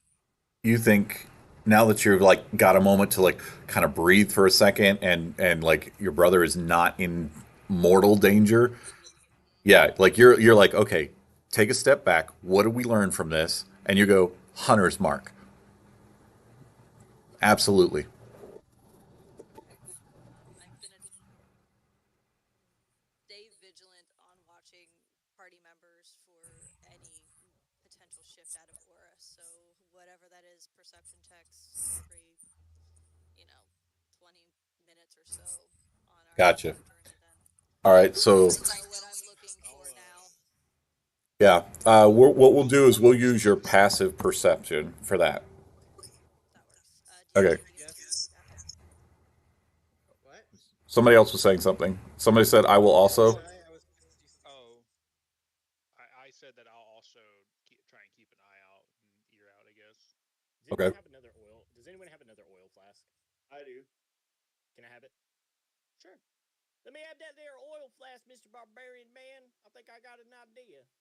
Here you I have a go, piton. funny I don't know what sounding. that is, but here you Grab. go. I'm gonna grab the fire flask, and I'm going to rip off part of my loincloth, and I'm going to stuff it in the top of it. I'm gonna make a little cocktail out of it, and I'm gonna huck it into the forest and set the fucking forest on fire. I was thinking about doing that. I'm glad You're you did it. it's showing. It's all right. Don't worry about it. We all natural today. Go You ahead. asked nicely. I could have just done that with a cantrip. I know, but this is more cinematic. A moment, please. We have a hand up. Number. I would like to cast see invisibility on myself and try to look into the direction where the last arrow came from. Okay.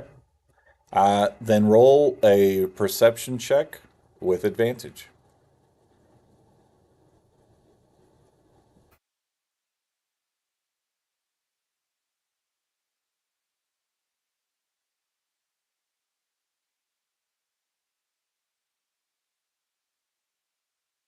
Nat 20.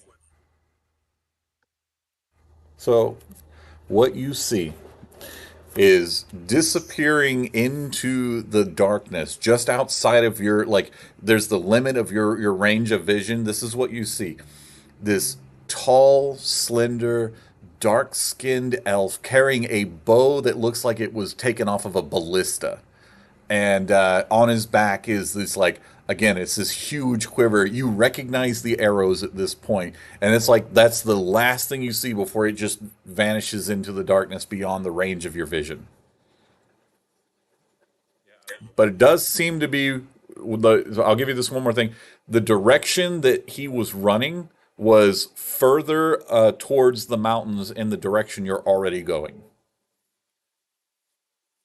So I'm basically use my free action now and yell after him. Yeah, keep running. What are you talking to? And then I will basically turn around and maybe my eyes glow a little bit from like seeing invisibility, and I pass the information to the group that whatever is well reducing our numbers, the shape, the weapon it carries, the direction it's going to, and I will share this amongst the group. And now, He was carrying a what? a A ballista. bow the size of a ballista. Set is amazing. For an elf? What was said to me and what I assume is the sending spell. I did Question to tell the DM. everyone that he was leaving us, but that he was going to leave us for the others. I did tell everybody that. Um, question to DM: Mhm. That elf looks out of proportion for a normal elf. Like, is he larger No, or no.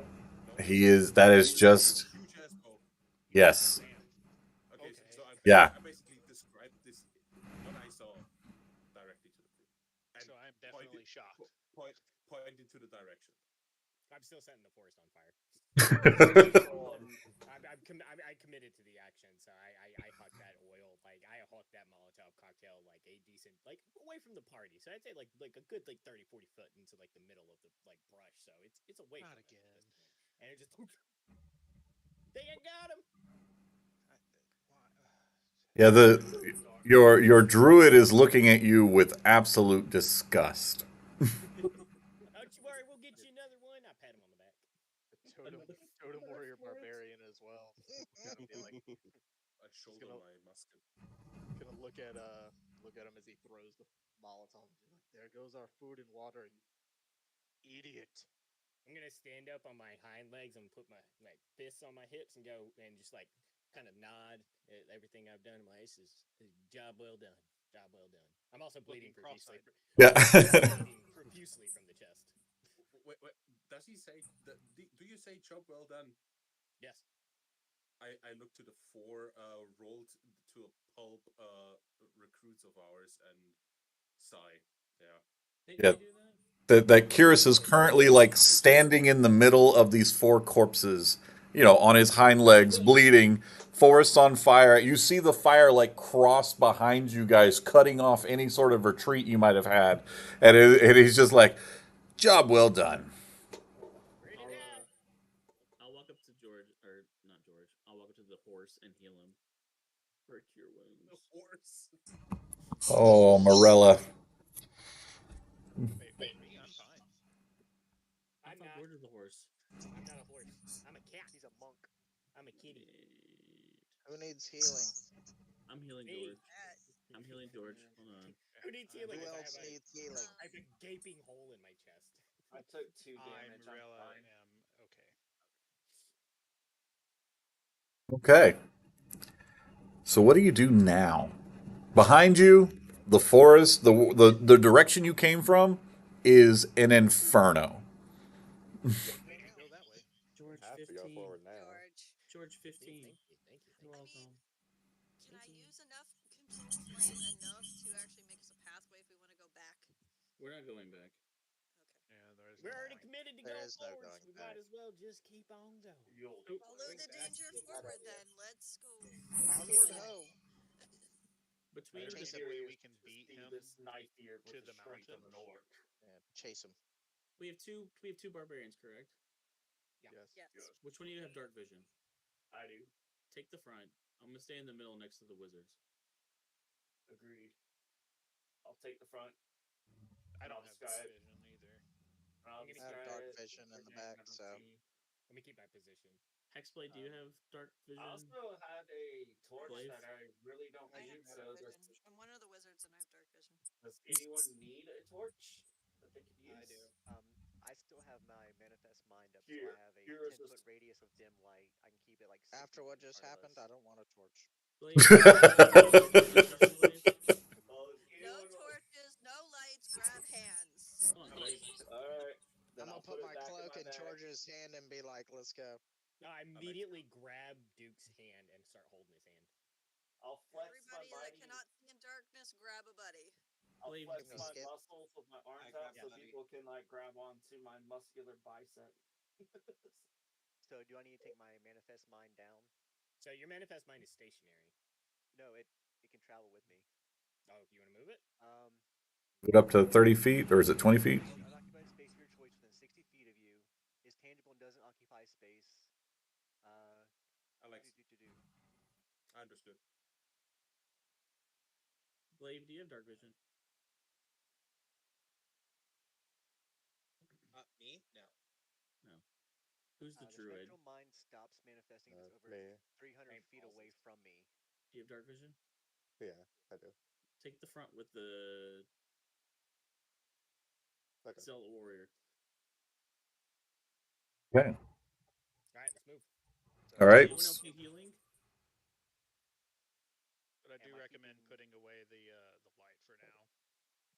I could use a bit of healing.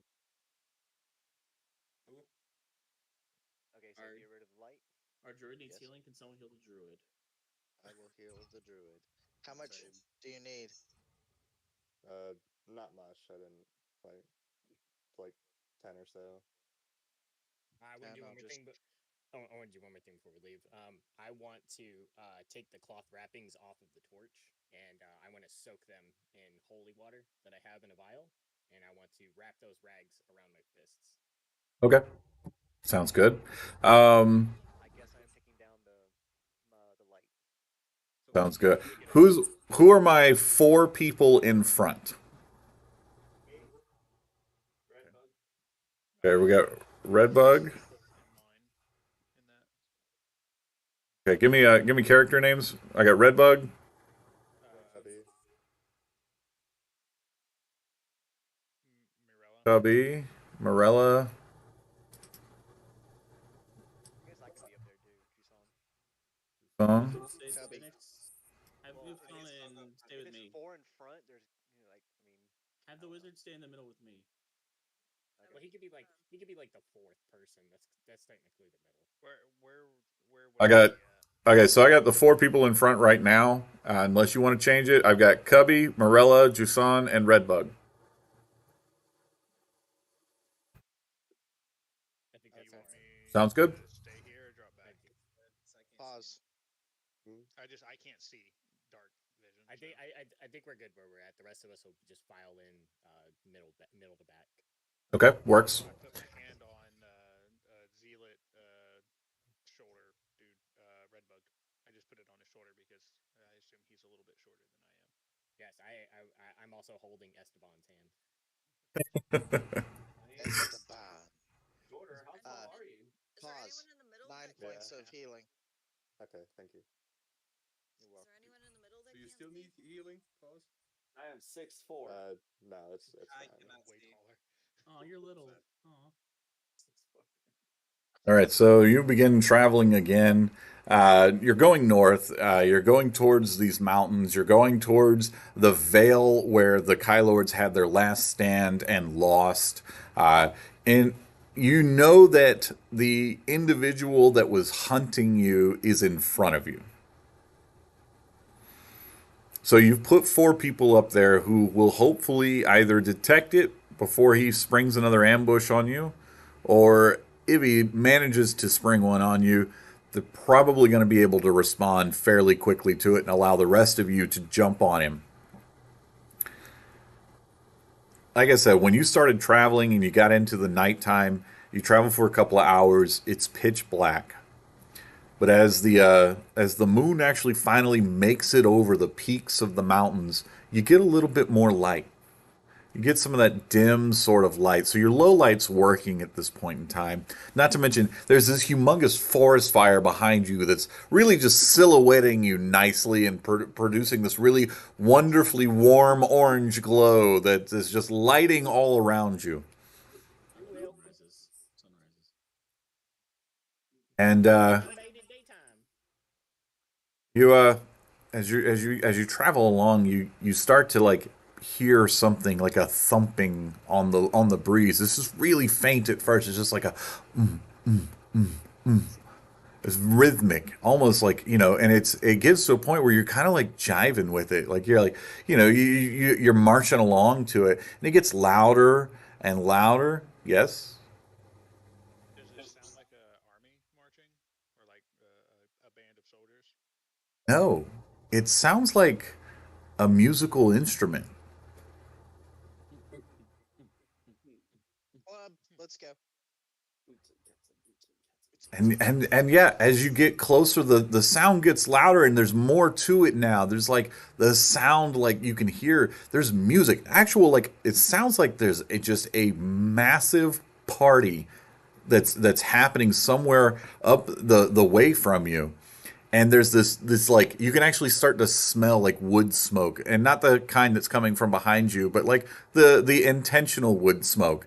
You smell like meat cooking, and you begin to those of you with like the scent special abilities, you're picking up the smell of like more humanoids, and there's this smell of like there's a taste on the air of like fine aromatic spices, and you're traveling in these mountains. You're going up and down hills. You're going sort of like around some of the outcropping, more sharper to climb areas. And as you turn the bend on one of these, this building comes into view. Now, you just traveled through this area not that long ago. You would have known that there was some sort of like tavern or something over here. But what you see is this, even in the darkness of the middle of the night, this thing is fully well lit. Torches, like bonfires glowing all around it. The windows are thrown open, and there's this like flashing sort of multicolored light coming from inside. There's this great big like banner like over top, and it's horrifyingly colored. Like, I mean, it's so abrasive to your eyes, but you make out in common in like a very fancy script. It says "fancy pants" across the top, and the doors are wide open.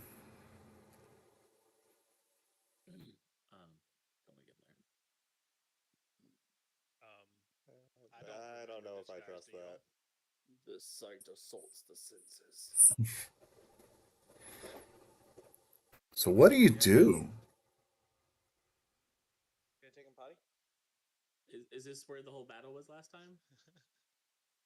No, no, no. Like I said, there was nothing here. There was not supposed to be anything here. You traveled this way, not that long ago, and for this kind of like establishment to be here, it would have had to have been built a while back. Like it looks like it's been here a couple of years, We're and like so you, smart you, we didn't know this. yeah, and speaking of sleep, like you're looking at it, and even though you just like basically you guys just got up just a couple of hours ago, maybe it's the exertion, maybe it's the fact that you've been harried for a couple of days now. Like you're seeing this tavern, and you're thinking maybe we stop in. Can I make an investigation or arcana check? Absolutely. Which one would you like to make, and what are you kind of wanting to find out with this information, with this check? I would say if we were just through here and now we're back and it's now here, it's got to be some kind of arcane. So I'm gonna do an arcana check Okay. and figure out how this just appeared when we didn't see it before. 17 plus intelligence, which is a plus 3, so it's a dirty 20. 30-20, we'll take it. So with that, you've heard, like in your travels, you guys are pretty experienced. You may not have ever been to it, but you've heard of this traveling tavern named Fancy Pants. It apparently picks up and goes at will, and it seems to be like it's a haven for folks to. It just kind of appears.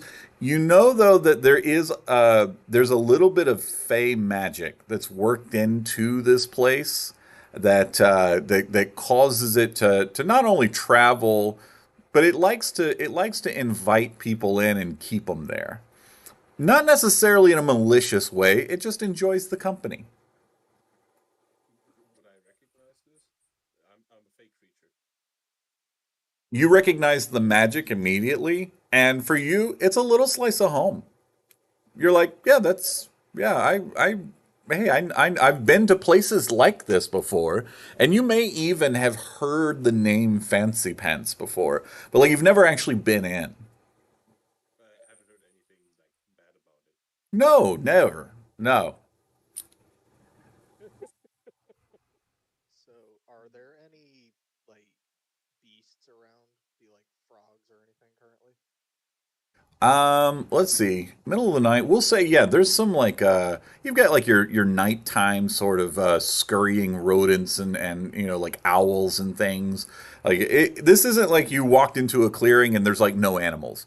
Like you rounded the bend and it was just like this place was just kind of nestled in here amongst everything else.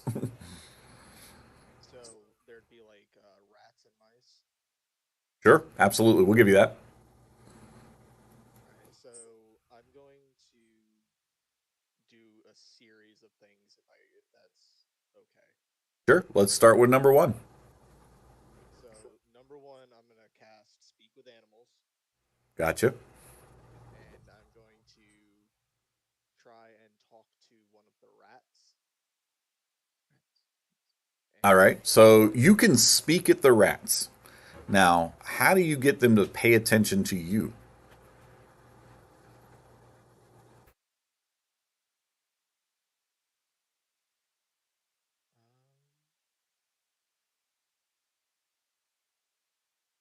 While you think on that, what's your number two action that you are going to do? the number two action is gonna be Beast Sense. Okay. And Beast Sense allows you to. See through the beast's eyes and hears what it hears, All and right. continue to do so until I use my action to return to myself. Okay. So are you basically are you picking a singular rat essentially, and you're like talking to it, and you also want to use its own senses? Essentially, yes. All right. Okay. So we'll say with the Beast Sense and everything, like just roll me an animal handling check.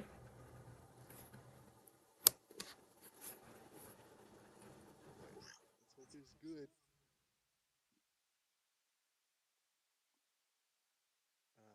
That is a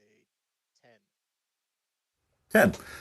Okay. All right. So with a 10, you get one to pause long enough to look at you, and like you speak at it. And what's your opening line to it then?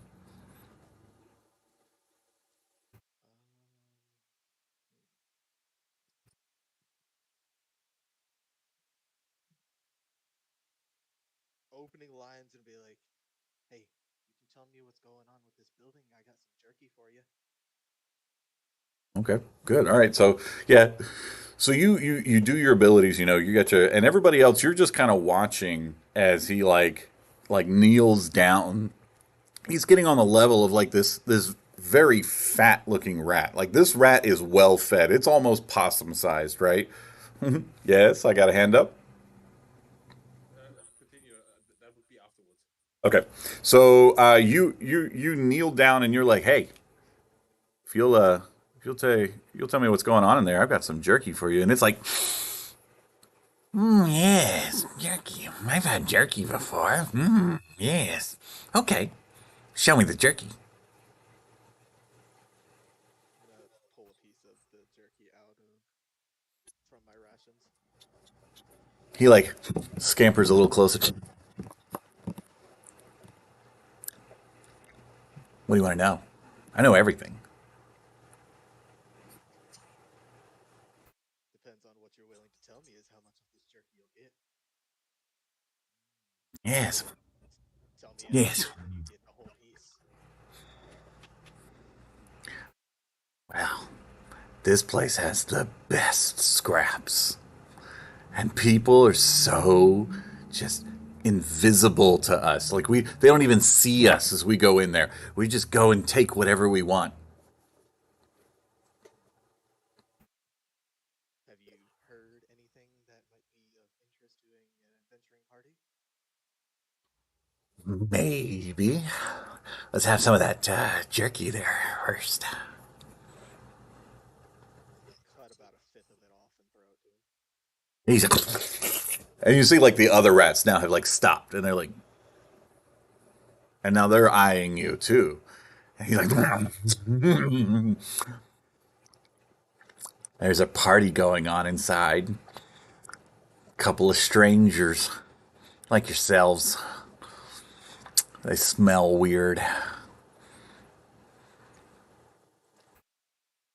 weird. Cut off another piece and throw it to him.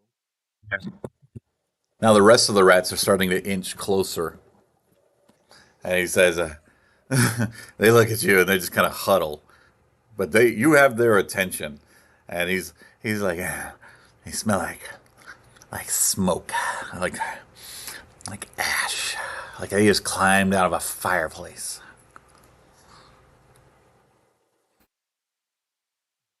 Have you heard anything of any names? Another piece. Grabs up. Now this time, one of the bigger rats comes over and like starts fighting with him, and they're scrabbling back and forth, and he's like trying to get that jerky, and the rest of them are just kind of like inching closer to you guys now. And yeah, okay, I got two hands up. Go ahead. I was gonna say, can I pick up the big rat and then pull it away?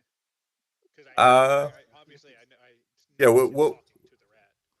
So all right, so you're gonna go for the bigger rat. All right. Big So rat that interrupted. we'll go with well, I'm gonna have you do just a melee, just an unarmed melee attack, and our other hand there that's been waiting patiently. You said, did you say the windows and everything was open at that place? Okay, I'm gonna cast invisibility on myself, and then I will walk basically up to the window and look inside to see if I recognize someone in there. Okay, cool. So you just vanish. Like all of this is going on. A lot of people are kind of watching like this just barbarian and this rat just going back and forth. And there's like then there's like a lot of rats. And, so you're all their attention is there. So when you vanish, nobody even notices. And you go sliding up to one of those windows and you peek in. Inside, what you see is this just it's a crowd of people. It's a huge. It is a nightclub in full swing. The music is blaringly loud. People are dancing. There's some people like slumped over in seats and stuff. And you're looking specifically for anybody that you might recognize or might have seen before.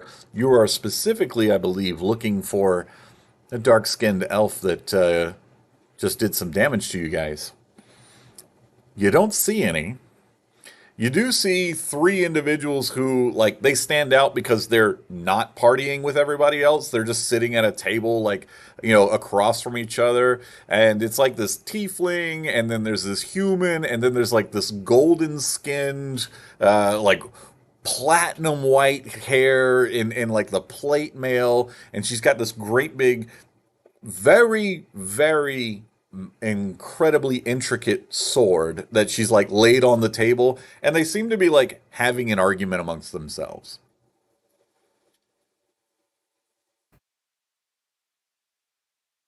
I rolled Would a it be 15. Okay, 15? Yeah, easily enough. You grab a rat, and another one takes its place. Now you've got a big rat in your hand. would it be possible to slip through the window or like slide through the open window and then be inside? Yeah, absolutely. I would love to do that and then carefully so I don't bump into anyone because uh, I would go close to that table. Okay, so you being of Fey descent, like when you cross that threshold through the window, like you feel like it's almost like breaking the skin on a pudding. Like it, like you feel something break against you as you it was intangible, but as you cross through the threshold, you feel the magic of your invisibility like just be like ripped off of you essentially. And like you're like there, and there's like some people that just kind of like saw you come climbing in, as like you like suddenly just sort of like halfway appeared as you're coming through the window, and they like look, and then they're like ha ha ha ha, and they're laughing, and then there's like people just they just go back to ignoring and they're all dancing, and it's like this music is just like it's just so loud, and the lights are flashing and stuff. And at that point in time, like you're like, okay, nobody seems to have noticed you, other than like the initial thing. Like nobody's paying you any attention. Do Okay. we notice he's gone in there? I'm gonna say no. Everybody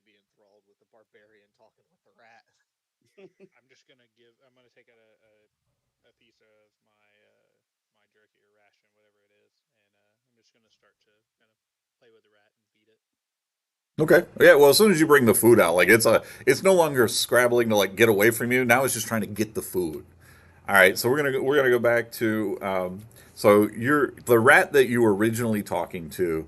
You know, he's like now that he's like, "Ah, thanks for the assist, but I had him on the ropes. Anyways, what else you want to know? So, in a conscious effort to stop the fighting and everything, gonna pick the rat up and hold it in my hand. Yeah, he just kind of sits back on his haunches now. He's just like looking at you. Do you pick up any names? Names? Nah, I don't know. I don't know names. We don't pay attention to that kind of thing. Uh, I'm Rat. That's Rat. You know that over there. That's Owl. That's Owl. That's Owl. Okay, okay. Owl bad. Rat. I'll save you. I'll keep you safe from. Okay. Yeah, so you raise up the other rat and it's like hum num num and you hear like that's Owl and it's like it stops like mouthful and like looks up and you see just like this huge like owl just come by and just and it's just rat gone.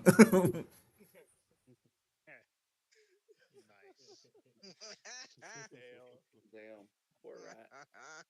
So, in the off chords, it'd be like I'm gonna look at the rat and like the rest of this jerky. I got some fruit and some nuts too. If you go back in and stick around for a couple hours, if you get any names, come back and tell me.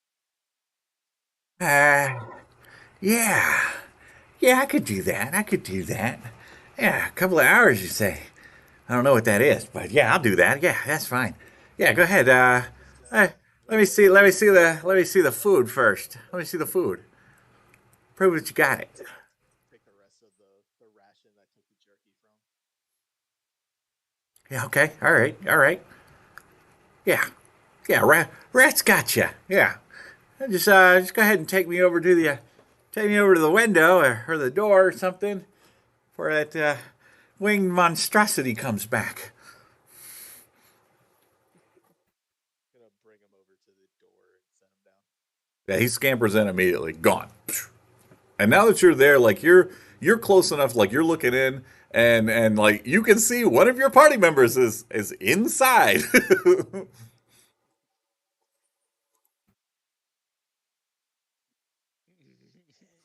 Can I thinking, just follow him over there and just like, oh, and walk in?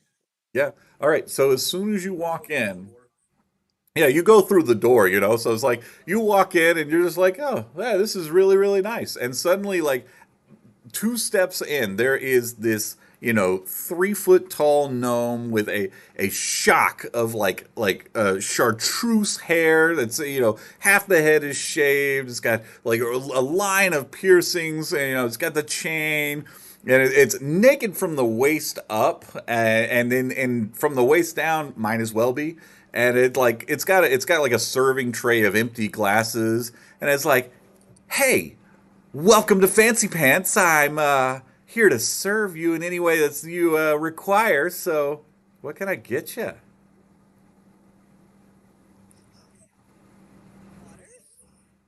Water? Water, water, yes, water. Gotcha. Water. Okay, yeah. I'll be right back with your water. Okay, got you. Just seat yourself anywhere, honey. I'll be right over. Water. And with that, gone. It disappears into the crowd. I'll holler back at Mr. Florida Man in our party and be like, hey, your types are in here. My ears perk up like instantaneously, and I sprint on all fours through the front door. Okay, cool. Yeah. So the moment you pass through the door, like your transformation that because you like transformed, right? It almost becomes it doesn't come off of you. It like in doubles in intensity. Like you almost feel just completely feral. And those of you who are watching, you see Kyrus like as soon as the first paws cross that threshold, like the fur comes becomes like even thicker, more vibrant. and like you get that animal smell. You know that normally you guys are pretty tolerant of. This is like you just walked in on like its den. You know, it is everywhere, and like there's this muskiness coming off of him right now. All right, I will pinch so my nose and I find want to peace try with and our party members. I want to try and communicate with Uspan. What I'm trying to do. Where's the women at? You don't even have to get that far because like you turn and you're like, where's the and your eyes are immediately locked onto by this like you see this hulking like lycanthrope of a bear coming at you. And she has your number and she's coming right up on you. And you know, it's got like the glossy coat, but you can see like this is not just your normal like lycanthrope. Like this thing, she has like battle scars and she's giving you the look like you might be food or you might be her next playmate. I want to try and seduce Bear Mommy. All right, all right, all right. Just give me a. You want a persuasion or you just want to throw charisma at this thing? Throwing raw charisma at it. All right, let's see that raw charisma. Let's go. Rawest Half of charisma. it's hanging out because he ripped off half of his. Oh no! I'm more He's got pheromones. all of We it hanging out hey, at this listen. point. We stacked. We pheromones and all. I should get advantage on this. 15. Okay. Yeah, yeah. Well, she's picking up what you're putting down, and she's coming at you, and she's doing that like side sort of shuffle, you know. She's showing you she's got some curves to her. There's a little bit of movement, you know. You're feeling it. You're feeling it pretty, like you're feeling it Can hard. I can I No mimic pun her? intended. Oh, absolutely. Without so you guys are watching this mating dance happen between these two before she like reaches back and pulls out a notepad and she's like, "Well, hey, what can I get for you tonight?" Well, you get me a piece of you, sweetheart. Are you sure about that? Absolutely. Y'all got this. Y'all got this. All right. All right. We're good. We'll let them take care of the logistics of things. You and me. We got some talking to do. What we're about to do, there ain't gonna be no talking, just screaming. I rip whatever clothing I have off left and jump in her arms. She like, I mean, just instantly picks you up and like you're nothing to her, and she's like strolling out of there with you as her trophy, and she's like, "Yeah, all right, I'm gonna take you to the back. I'm gonna do things to you you didn't think were possible. You ever been with a lycanthrope? Do you know our joints can pop out and back in?" And that's the last you see of Curious. Well, we're down a No, party member. the Now a last party thing you member. see is a furry paw that's like thumbs up or where a thumb would be. Now the rest of you, yes, I see hands up. Let's go for it. What you got? If I see this, because I entered Oh, you super see it. late. Everybody see it because it's Okay, like people are cheering it on at this point. I was yeah, loud. okay, I see it. I do the best to purge the image from my memory and ignore it I because I this is throw worse up than throw up out the PTSD. window. I just want to say, while we're like going to the bedroom, I pop, I activate, was it Visage, Arms of the Astral Self, and I add two more arms on top of my shoulders to add for extra grip. All right. Jeez. Okay. Think of it like the anti-slip socks. It's just with arms. Okay. So, uh, what really you do that, and what kind of like startles you almost is that she doesn't even seem phased by it. She's like, "Oh, honey, this isn't my first rodeo." I pull out my wallet and give it to her. Here you are. All right, so Kiris is going to be out of action for this encounter. The rest of you, Jesus Christ. after seeing that, is there a bar? I'm guessing there's a bar. People are getting drinks and serving stuff. I just after seeing that sight, I just go to the bar and I'm like, I would like the strongest alcoholic beverage you have. So you get up to the bar and you say all of that, and this mountain of a troll turns around. Great old big, like, you can see like dreadlocks going down all the way to his knees. He's got like all kinds of gems and like bones braided into it. And great big old tusks coming out, and he looks at you and he's like, "All right, little one, let's see what you can take."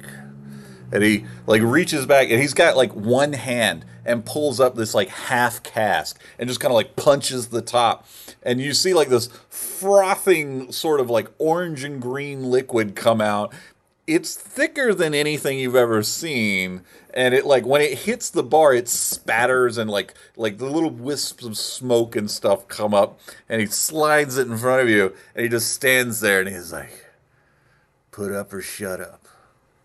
I chug it. Make me that Constitution saving throw." We're down 2 party members now. That is Let's play. That did look like a natural one there. Was that a one? no, it's a 9. Oh, okay. It was a nine. Okay, good. Yeah, the one on the dice is a straight line, Gotcha. and then the 9. Show you a plus. Actually, no. Well, technically it was a 7 with my 2, 8, 9. Oh, okay. So you didn't even break 10, did you? No. I mean, Marvelous. I am So nearby. who's nearby when The paladin is nearby. Okay. So what you see him pick up this cask, and he's death staring this troll, like, like this is a challenge, right? Like barbarians never back down from this. He just breaks open the side of it, and he's just like, and like there's that moment where he realizes, I shouldn't have done that, and then just over, just completely unconscious. Nice. And the troll just reaches over, like picks it up, and is like, "They always try me." Well, I'm out of action. Did I get my water yet? Ah, yes. So yes, this almost nearly naked gnome pops back over to you, and he's got like the tray, and it's got all kinds of stuff, and he hands you like it's just a clear glass of like water. It looks like water, it smells like water. It's not fizzing or anything like that. And he's like, "Here's your water. Anything else I can do for you?" I slide in the table Thank next you. to him and ask for a cup of tea. Oh, No, okay, all right. Cup of tea. try a sip of it and make sure it is actually water. Yeah. So you try a sip of it and make me a wisdom saving throw. This is where we all die. Yep, I'll die at the Drinking tavern. alcohol. All I'll die die at the fancy tavern. pants. Okay, you said wisdom? Yes. Oh shit. In the arms of 10? Hmm. So you drink it and it's water. I mean, you drink it and you're like, I mean, it's okay. It's cold at least, you know. It definitely takes that forest fire out of the back of your throat and stuff. And you're like, all right, that wasn't so bad. And then you're like, you know what? This is pretty good music. And you still like feel kind of like dancing now. Yeah, like you're dancing, you're drinking, you're dancing, you're drinking, you're having a good time. And that's going to be you out of this encounter. I just wanted to go splash some in his face to wake him up. Probably would not have ended the way you think it was going to.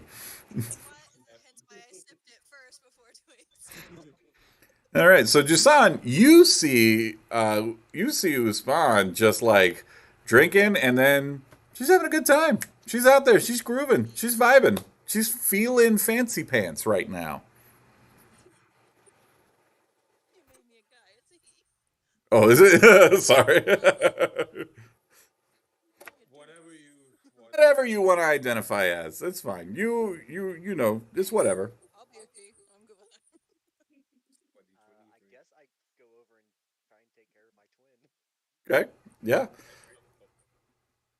Oh, yeah. So yeah, you get up to her, and she's like, "Have you tried the water here? It's fantastic. Here, take a sip. It's great." I'm going to. What kind of check? Insight check on that one. Throw it. Throw them bones.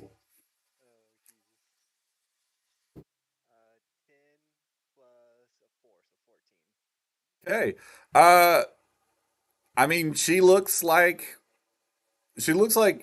or he looks like when you look at him, he looks like relaxed, and the water he's offering looks normal, and other than the fact that he's got a smile on his face and he's like, he's just having a good moment.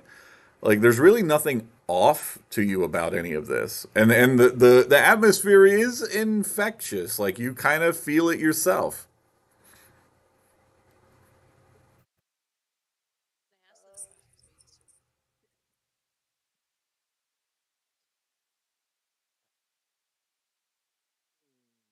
What do? Shit. I guess, I mean, says it's water, so take a sip as well. Make that wisdom saving throw, please.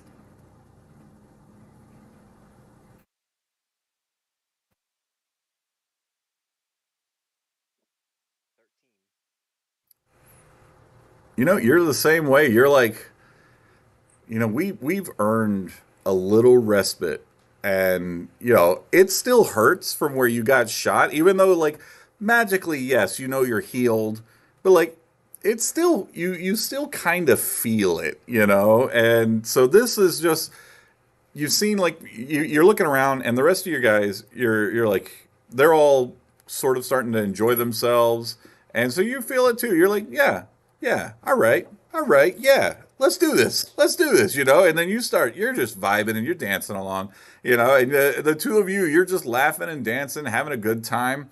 Now for our tea drinker, who was our tea drinker? That would be me. Ah, okay. So you're like, can I just get a cup of tea? And that troll, right? The troll that was like, they always test me. He like perks immediately. He's like, wait, really? Yes.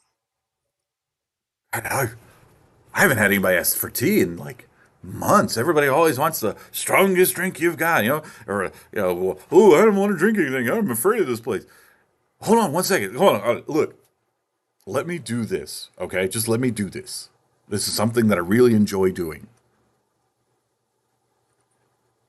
He's like waiting for permission.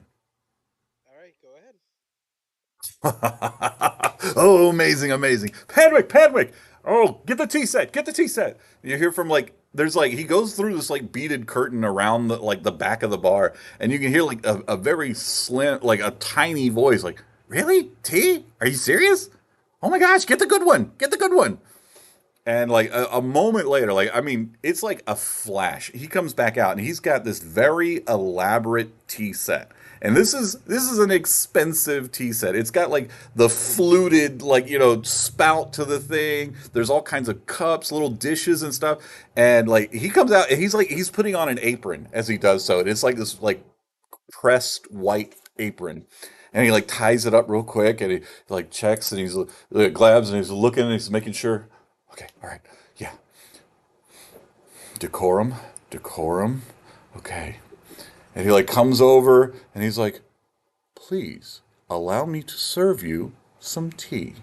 And he like takes a little saucer and puts it in front of you, a little cup there, little jar with a spoon sticking out of it and everything. Little like a mason's like a ceramic sort of cup that's got like you can tell it's like milk or like a very strong heavy cream.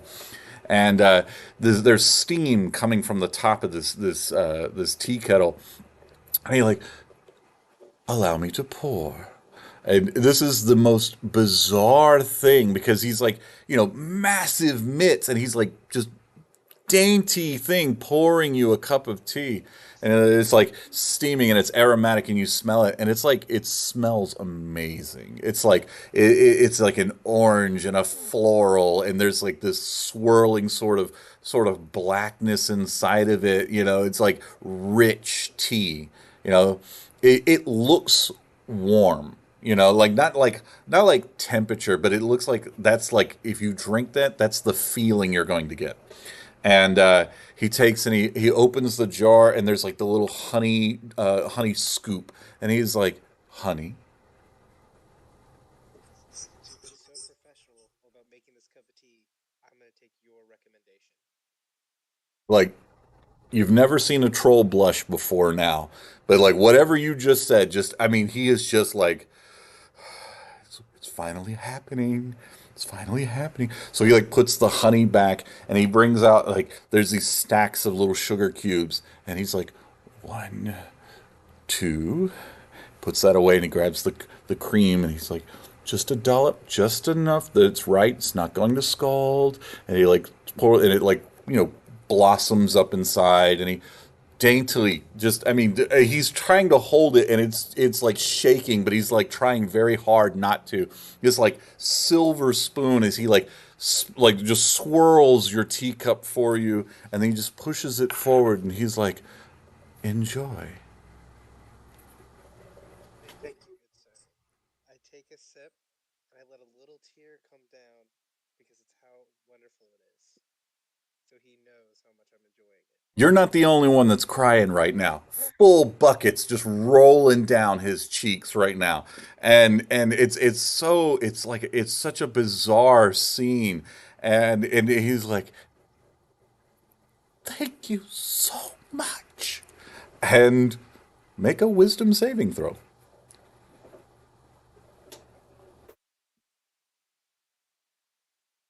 Where's it? Is it wisdom? Wisdom. 20, not natural. Perfect. Okay. Nothing bad happens to you. Even if you had failed the save, nothing bad was going to happen. If anything, you immediately refill to full hit points if you'd taken any damage. You feel like you've just had like a short rest just from this one like cup of tea. And he like immediately like clears away the service, he goes back behind the bar again through the beaded carpet. When he comes back out, apron's off and he's back to like snarling and drooling and he's like, all right, where's the rest of you, what do you want? I would like to go up and just ask if he's seen, and first I'm gonna be like, no one knows how to do anything anymore and get jobs done. And then I asked the troll, has he seen vaguely the description of what we were given regarding the elven figure carrying the freaking ballista in his hands? If anybody Yeah. like that has passed by. He like leans his considerable bulk onto the tavern, like onto the bar top, and he's like, "Yeah, I've seen him. I know right where he's at too. But you don't want to mess with him. He already messed with us. You must have done something pretty bad. He's one of them Kai lords. He goes by the name Kazan. He apparently he survived a catastrophe of some kind. There's three of his friends right over there at that table. You better hope they don't see you if you run afoul of him." Duly noted. I appreciate it. Three people at the table were his friends. Conversation. Are you just jumping in at this point? This conversation. Okay. Yeah. So he looks at you and he's like, eavesdropping is such a terrible thing. This was a conversation between two people. But yeah, those three people over there, they're friends of his. Go by the name of Mardigan, Casio or something, and a Larry. You might think that the swordsman there, Mardigan, you might think that's the one you need to worry about. Those two men, they work for a Larry. She's the one you need to be watching out for. Now listen, here at Fancy Pants, we don't like any trouble. long as you're in here, you're relatively safe. You start fighting, though, it's not going to go as well as you think it's going to go. And Fancy Pants has a way of protecting itself. What happens to those who start the fight? Who knows? All I know is we never see him again. Gotcha. I want to go to the table and talk to those three people. I'll follow suit. All right. So, those of you who are not involved in this fight, you're going to be out of initiative here. Those of you, you had your hand up. I saw your hand. Hold on. We're gonna go. We're gonna wait just one moment. Go ahead. What's your question there? I was already over there and did my way. I was walking there and tried to like eavesdrop on them by being invisible, but that went out of the window, right? So Literally. I no, that was through the. Anyway, I'll try to blend in, like stand on like maybe a wood pillow or something, like lean against it and try to listen to their conversation or something. Okay. All right. I'm gonna give it to you. I'm not gonna. No rolls necessary. All right. So you get up there and you're just trying to be like nonchalant, sort of casual about it, and you're just listening in on this conversation, and you hear the argument that's going on. He's you hear one of them. Hey, he's going, Acacio, we've already been through this. I get a Larry tonight. That was the agreement. You've already had her. And the tiefling that he's speaking to, like, slaps his hand on the table, and he was like, "No, last night didn't count because Kazan had to go hunting again. No, no, I get my night." And Alaria's just sitting there. This woman, who you at this point can just kind of assume this is Alari, and she's looking between the two of them. She looks kind of bored, but there's like that sort of interest. There's a little bit of a blush there, and she's like, "Boys, boys, we've been through this. If there's ever sort of a argument between the two of you, I go to bed alone." And they're like, "Whoa, whoa, whoa, whoa, whoa, whoa, whoa! Let's not be hasty here." That's about where you get, and then suddenly, um, two of your band members. Yes. I just because I'm sort of looking away, so I just hear it from behind, right? I just sigh and think to myself, why is everybody so quiet? After seeing this one guy literally get naked and disappearing, and they arguing over who's gonna that woman. I was like, Yeah. All right. So you look away when you do this. You're like sighing and looking away, right? yeah, yeah. Okay. So you do that. You're like, "Oh God, why is everybody so horny?" And you see somebody who's like matched your posture on the other side of the room, and the same look is on their face, and they're just like, and you know immediately, like they're definitely the designated driver for the evening. You know, like they're like, "Is it time yet? Can we go? I'm tired." You know, and like, I'll yeah, just shoot him a understandable nod. yeah, and it's returned immediately. It is followed up with one of those like, you know. Okay, so then it's at that point you notice two of your band members coming over to the table, and take it from there, gentlemen. So you guys are friends with a coward? Oh, Damn. I'm They sipping the bar through my tea. Right now. no thanks, want no part of this. None of my business. The three of them like eyes snap up you like you just slapped all three of them at once, and they go, "Oh, it's you, huh? Yeah. I You guess call so. him coward, do you? Yeah, I guess that cowards means he must have killed a few of you and then got away." not the ones that matter. Oh my god. Agreed. Well, the woman's the one who like doing the speaking at this point, and she like leans forward, and you can see the sword.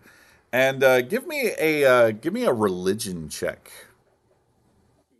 Yeah. That's a Is that for necklace? 6. I'm very religious. Okay.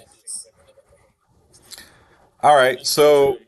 like, as she leans forward, her fingers like daintily caress the blade of this sword that's just laying unsheathed. And even though with the low religion, like you don't recognize it as anything like of specific importance. You do catch a name. It's pronounced Zariel.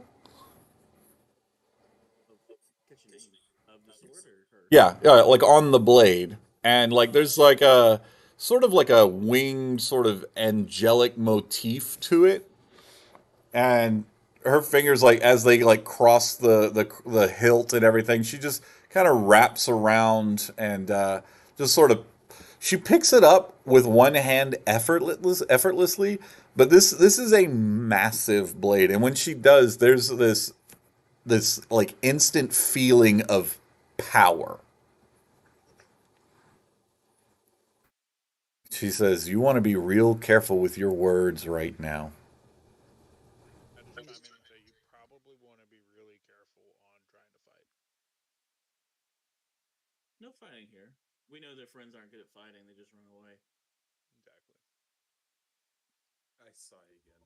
Yeah, she just sits back and she's got that sword and she just kind of rests it on her shoulder. The other two men are just glaring at the two of you, and the tiefling speaks and says, "In polite society, even veiled insults can be considered as starting a fight. But since you've directly insulted us, I believe you're the ones who started it." It's not a fight. I'm conversating. You're the one suggesting. I use words. I don't need weapons. Oh, is that so? All right. And Alari's like, she like relaxes a little bit. She goes, "All right, Acacio, you heard him. No weapons." And he just looks at you, and he like he's just stares you in the eyes, and make me a intelligence saving throw. It is a This is a saving throw if that matters. I don't think it matters for me. Oh, from the so with my bonus, it's 18. Okay. Um. So you're like meeting the gaze and everything, and you feel pressure on your mind. And yeah, you decide he's won this one. And you immediately turn and just, I mean, deck. Uh, got it. Morella.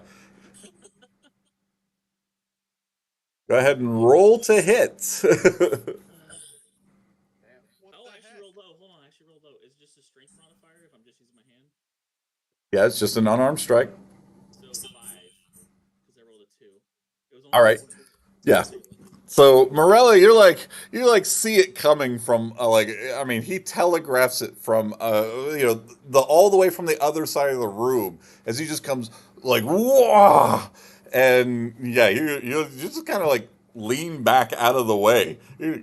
What was that? And yeah, go ahead and roll initiative for those of you who are in this combat. I'm in a different kind of combat. I'm What just standing outside. are you taking bludgeoning or piercing damage? A little both. Wake up. A little bit of both. He's taking psychic damage right now. Are we just so involved in our dancing we have no idea this is even going on? Okay. That is I rolled correct. a 15. I got Oh, a I'm Okay. 12. fully aware this is going on, but I'm a true gentleman, so I'm going to enjoy my.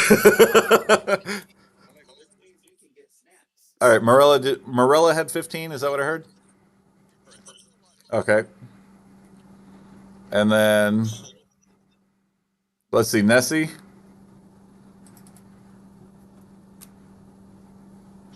Initiative. Nessie. Oh, I'm Nessie. 16. Sorry. Thank you. Okay. I'm used to being called Nessie. And Bruxon.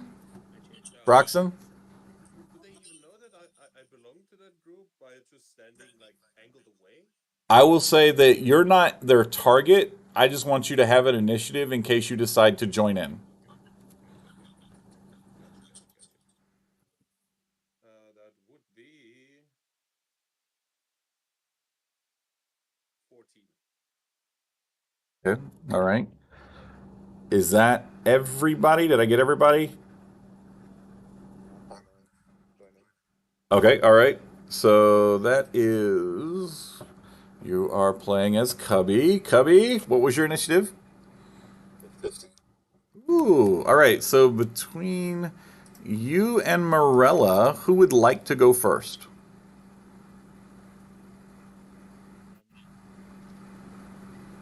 Um, I'll go If you first go, unless you have yeah. something in mind.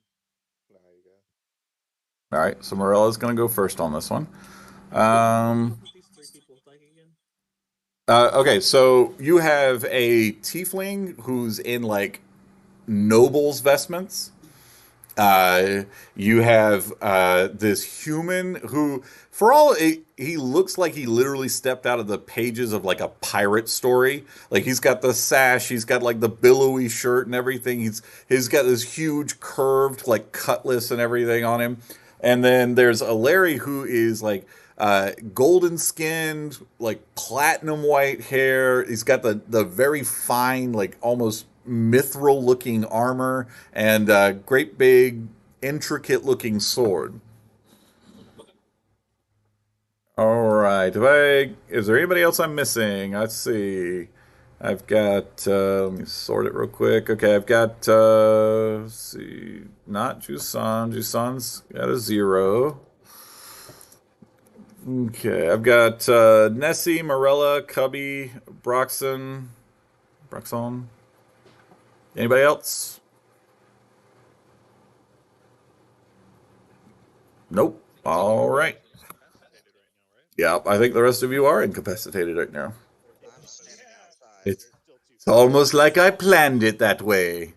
When you say that, you hear it from the back. It goes, "Yeah, I am." No, it's more like you can't really get past the gag. Oh, oh, oh. That's also what's happening. There's like Oh, an episode oh. of National. There's like an episode of National Geographic in the back. Alrighty. About to say, I was outside. Do I hear any of this going on?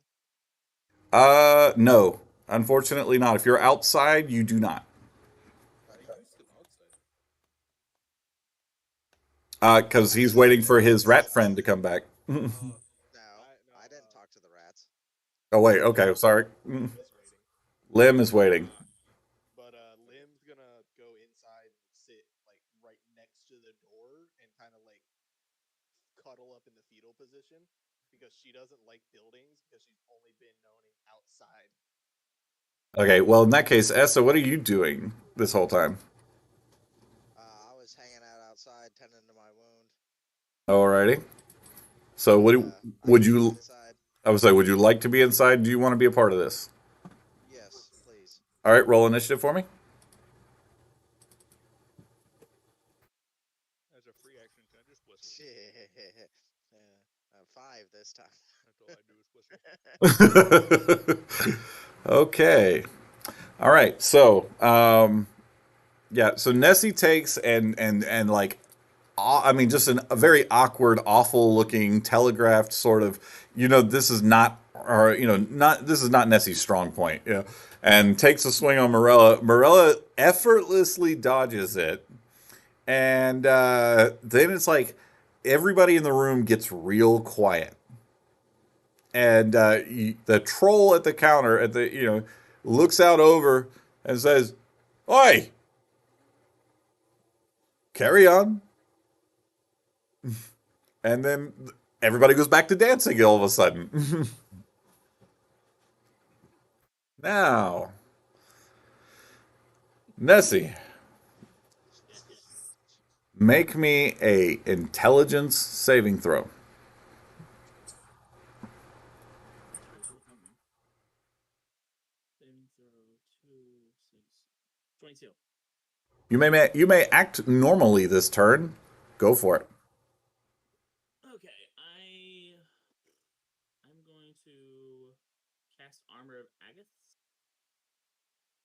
Okay. So a nice glistening cold will just start appearing over me, All right. and then I'll assume a parrying stance. I'm playing on the joke as like, ha ha. So, do you have a weapon in hand? I could. Is That's that not what what I that is? asked. Okay. So no, I do not.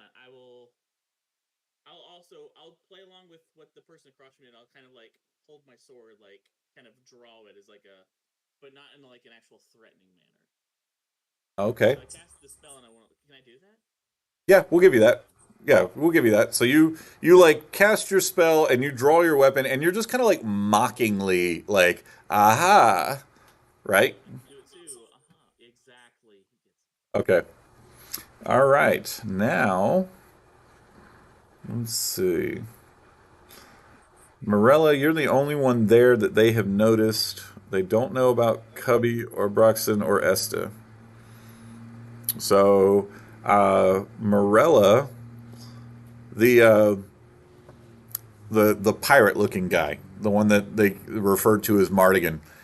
Yeah, he steps up to you, and even though like you tower over him, like he's still like he's got his chest out. He's just kind of bumping you right now. He's like, "What do you want to do? What do you want to do?" Oh, if you want to fight, we can go outside. All right, let's go outside. And he just turns and starts walking towards the door. Okay. All right, so that's gonna show. Okay, so Lim and Esty, you guys, you see this swaggering pirate coming towards you, and Morella's just following behind, like no big deal. All right, so at that point, Morella, what do you do? It's now your initiative.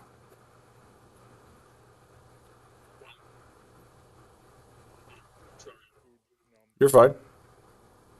Um, I would like to. Um, mm, have we made it outside yet, or are Yes. we in the process of? No, no. I'll say you guys pass by Lim and Esta as you exit Fancy Pants, and you're back into like, and it's like as soon as you cross outside, there is a very different atmosphere out here than there was in there. So as I'm passing by, you said it was Lim and Esta. Hmm. I'm just gonna say it's go time. And I take my great club off of my back and I just whack him upside the head. Bonk. Roll for it. Great club is that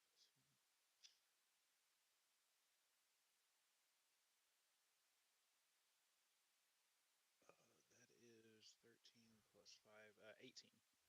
Oh yeah, you catch him square. I mean, he's not even. He was expecting like there to be a little bit more sort of rules to this skirmish here, so you catch him completely off guard. Go ahead and give me some damage. If you want to fight, we go Nice. outside. We went outside. You didn't say like go outside and then count to Yeah, 10. how far? Yeah. You like cross the threshold and just like whack.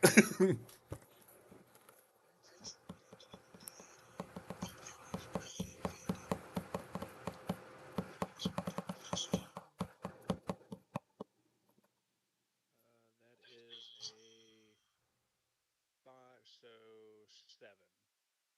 Okay. Mm-hmm. He takes it and like you hit like I mean you smack onto him right, and it's like it hits, but he doesn't like jar forward or anything like that. He just takes it like you just smacked into a tree trunk, and he's just like Okay, it's going to be like that then. Yep. And then let's see.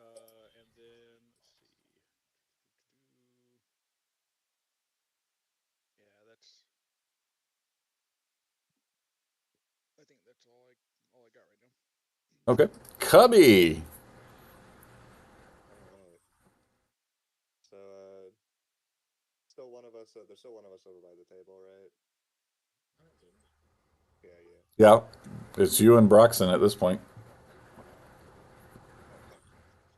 So I'm gonna walk over to Brockton, or not Broxton, Jesse's character. Nessie. Yeah. Lem.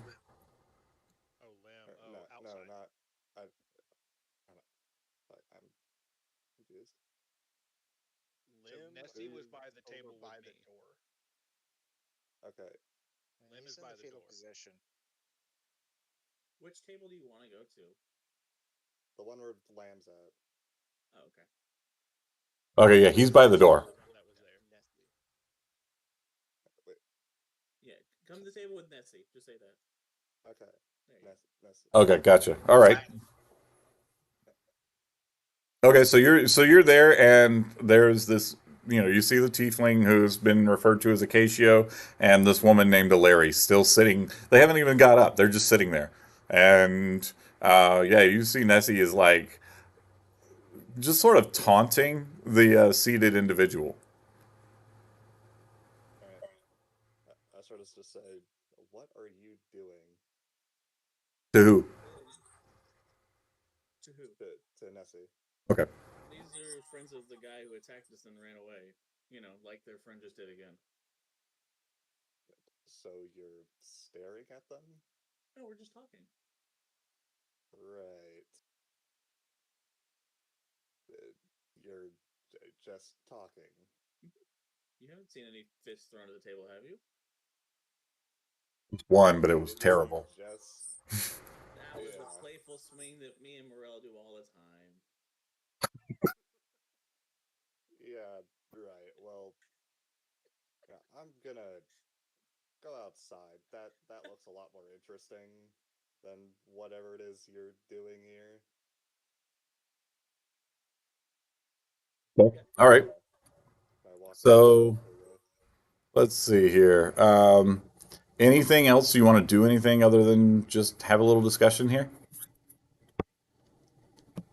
Uh,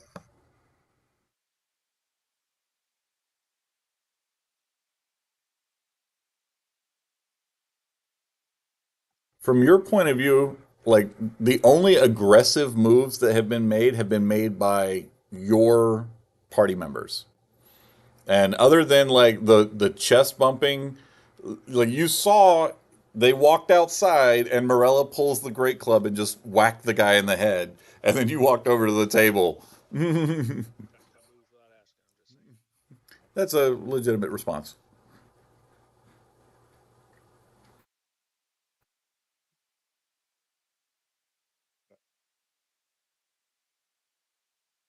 see. For now, once I like get outside to the door, I'm just going to wild shape into a cat and sit down. What kind of cat? House cat? I don't know Large what that cat? is. Yeah, just like a house cat. Okay.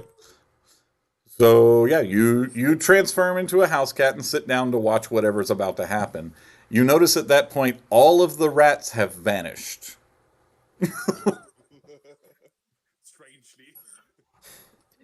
All right, Broxon, what do you Would do? I have felt that the guy used a spell like with an Arcana check or? With an Arcana check, I'll tell you. Okay.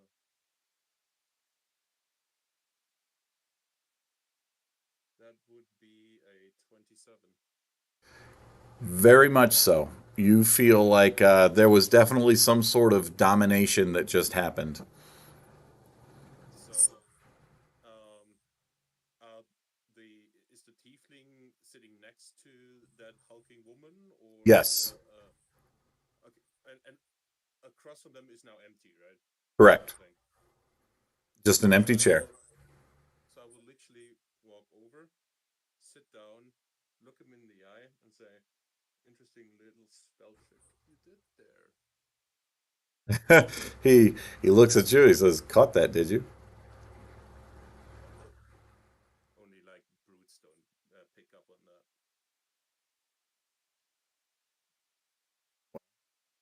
We can't let you live, can we? Oh, friend. I don't even know why you're hunting us. See, I'm making conversation here, right? I haven't done anything to provoke anyone. I just want to know what's going on here, really. You Since destroyed our home. You destroyed our people.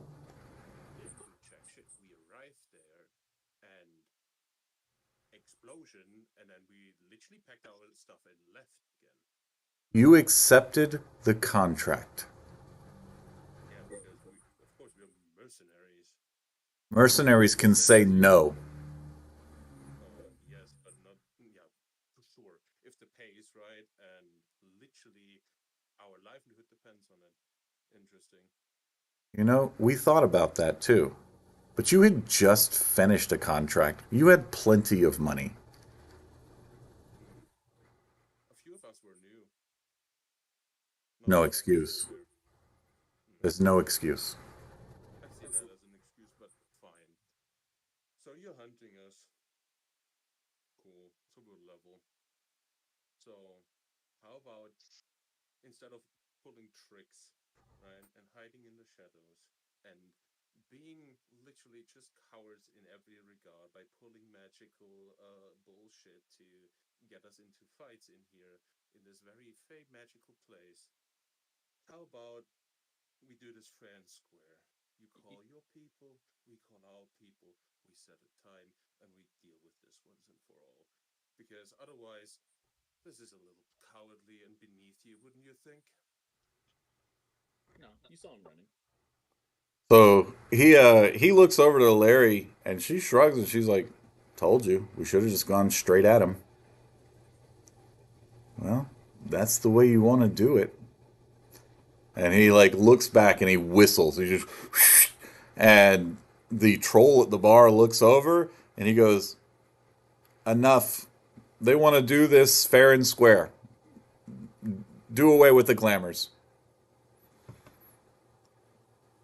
Everybody, including Curious, who is in his mind in a very awkward position in mid coitus, you suddenly find yourselves standing all together. Well, not necessarily together, but you can see each other as the walls of the place kind of like dissolve. And you're sitting there, you're like sipping your tea as all this happens and everything, and like the teacup is just kind of just sort of powdering and disintegrating in your hands there, and you see like on the troll's face like actual real emotion. Because he's like, that was the finest cup of tea, and then it's just gone, and you're standing in the burned out remains of a building, and there's no more people around.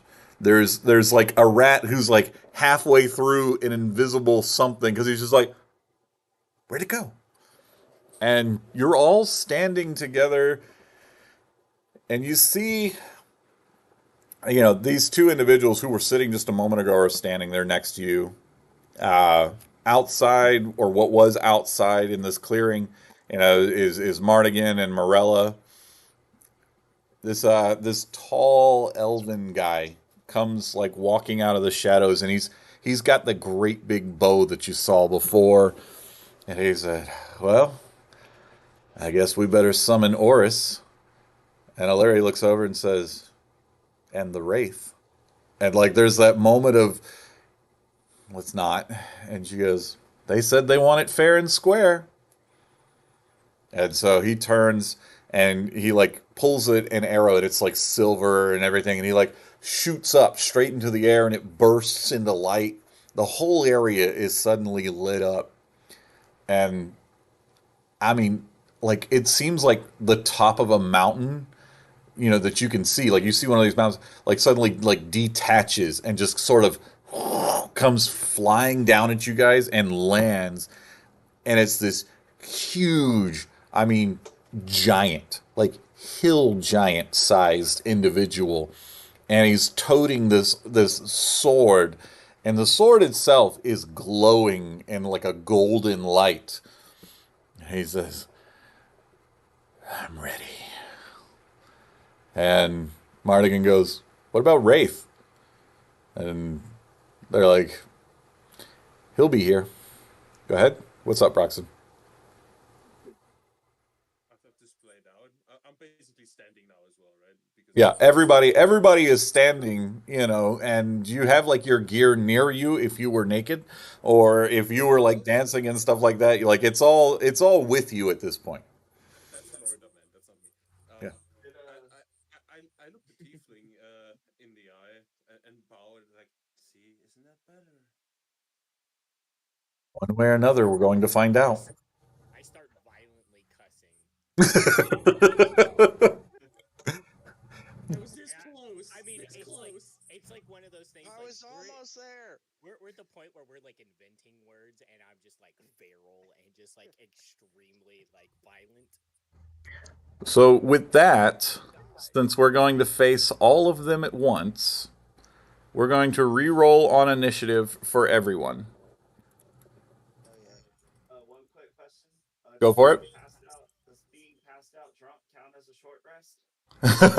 Nope. All right, fair No, enough. it doesn't. I got a short rest. Yeah. Someone's feeling pretty good. All right, so are we doing the initiative roll then? Yep, go ahead and roll, and I'll call out names in just a moment. Three, four, three.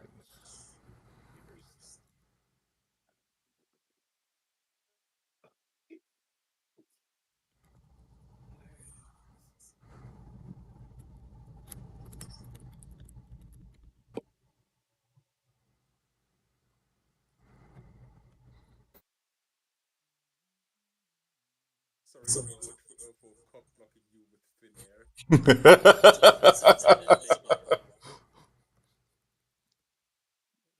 Each leader disappeared. He will channel all of these emotions right now.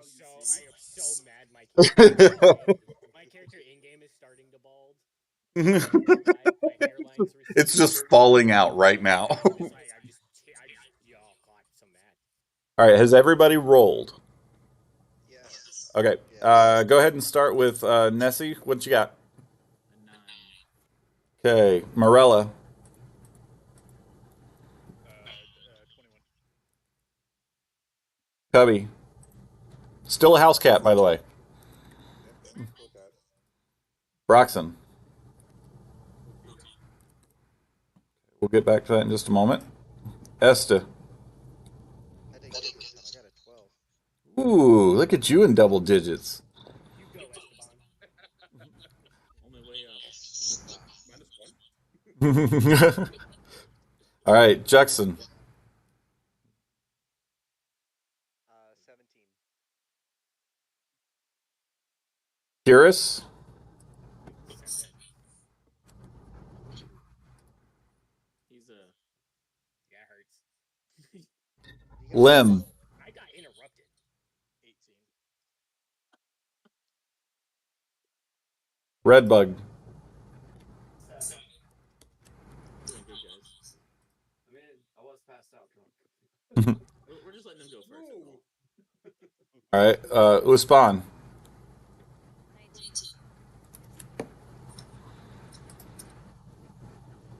Oh, 7, everybody. Glaive. I got a 20. We spoke too soon. I got a beautiful natural 20, which will be my only one the entire campaign. Wasted it on initiative. You have Yep. no plus. Polly, you don't have pluses to initiative? I do not. I have a negative. That's impressive. Oh. All right. So, in the cinematic of what happens here is basically it is that lineup where you have these Kylords sitting across from you or standing across from you, and the rest of you are just kind of like stepping into rank, and squaring up, limbering up. You've got your weapons out, and you see this. It's basically a creature, is all that you can describe it as. It's like this translucent sort of shade like creature just comes clawing out of the ground behind them, but it's not disturbing the dirt in any way. Just comes out, and he's got like just glowing crimson eyes, and he's got this great big scythe that he's holding on to.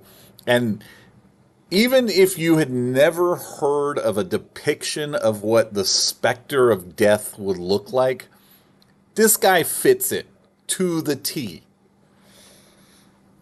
And he says, "Sorry I'm late. Had to get some more water." And then, I don't know if it's comical to you or not, but they each of them in like all it's like practiced almost. It looks synchronized as they each like they've got their weapons and stuff, and then out of nowhere in their hands suddenly this bucket appears, and they just set it down on the ground in front of them. Morella, what do you do? Oh, I am first. Okay. Um, George, your face. Poop.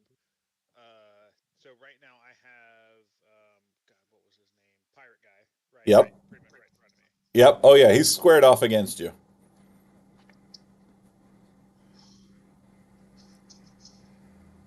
So as a okay, as a bonus action,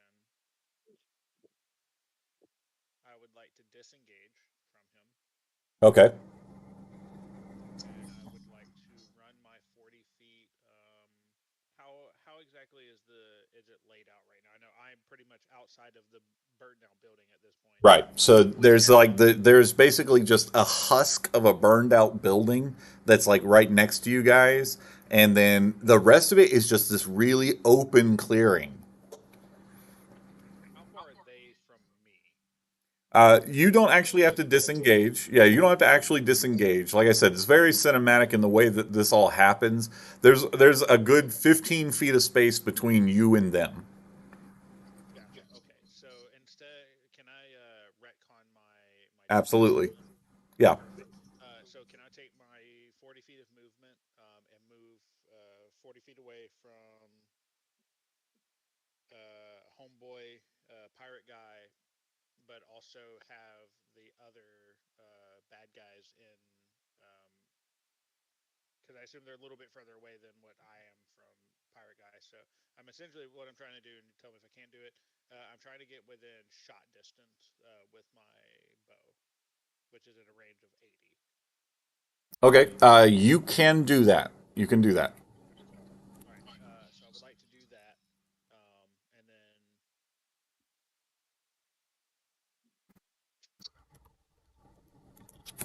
would I be able to still do steady aim now that I've already used my movement? Is there a requirement for steady aim for you to not move? Um, So there is Yeah. a requirement that says that your speed. So it says you can use this bonus action only. Okay, if I haven't moved, never mind. I didn't finish reading it. I apologize. Ignore that. You're Okay, fine. so I would like to take my dragon wing short bow and homegirl with what was her name? Oh my god, I'm Larry. so sorry. Yes, Larry. I want to shoot her. Yes, I want to shoot her. Okay. Well, roll it. We'll find out. Purple. And so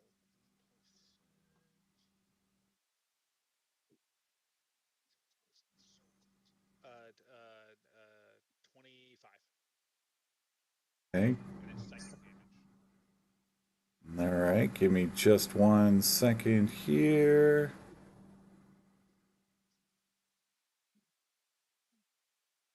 Was it psychic? Yeah. Okay. So yeah, even that won't matter. All right. So yeah, you hit. Yeah. Okay. 1d6, and I think it is an additional d6. Yep. Okay. One, two, so that is 7 plus 3. So it would It, be five. So no, it would be 8 piercing, and then two of it would be psychic. Okay. And I just, as a free action, say party time, and that's it. All right. Glaive. All right. So, since my tea disappeared and I'm angry about that, I'm gonna look right at the pirate who I'm just gonna blame for it because I just feel like that. Um, I'm first thing I'm gonna do is as my action cast mage armor. Okay. Then as my bonus action, I'm going to use hex on the pirate by pointing at them with my middle finger,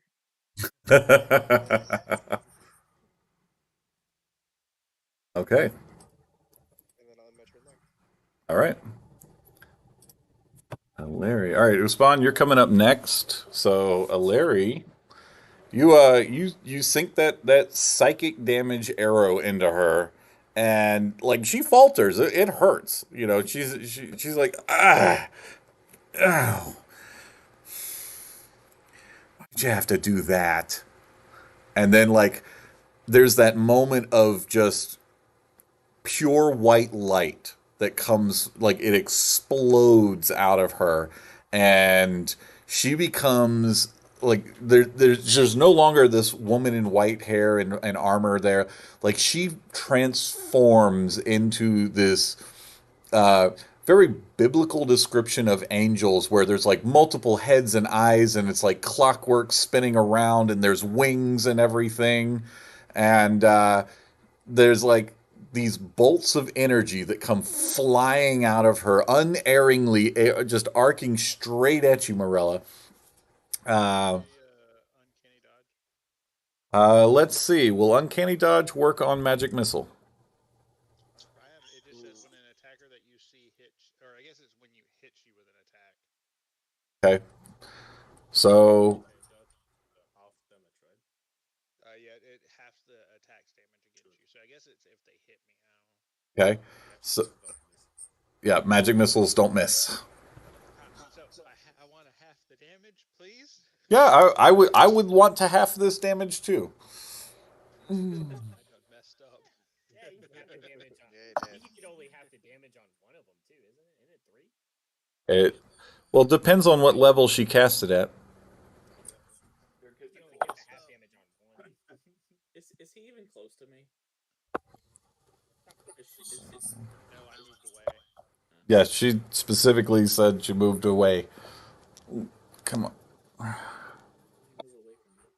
Okay, this one just stop rolling that Does thing. not want to get out of the Yeah, way. it doesn't want to go. Okay, so 54.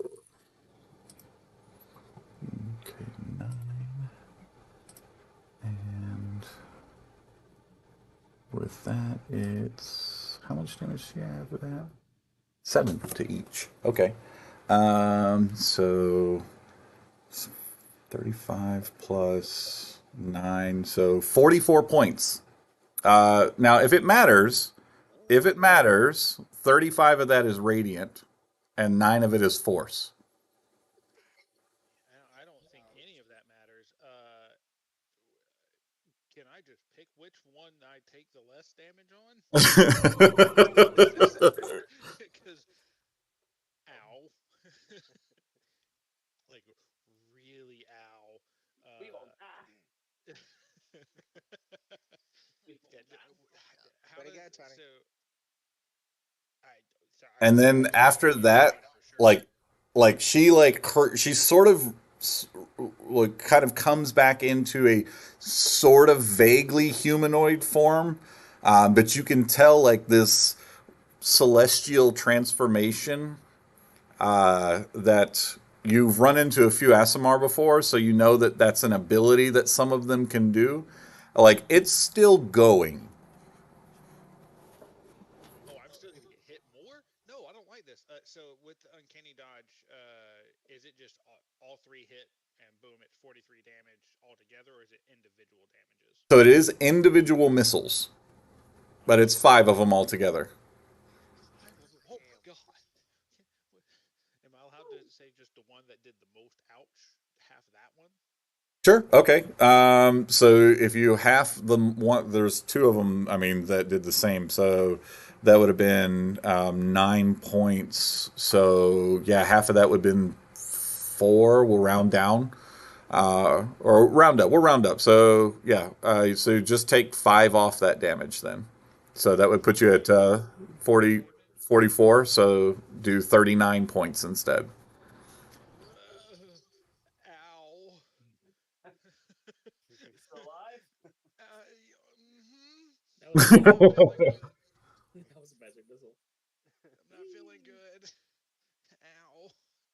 Hey, it was fun.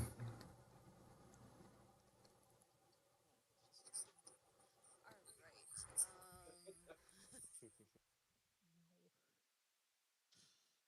I'm gonna create the rabbits And Lim, you're on deck. thing. All right.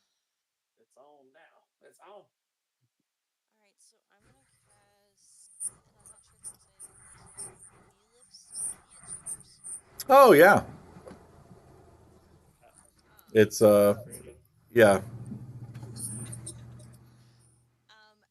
And then I'm immediately gonna send two of them her way. Okay.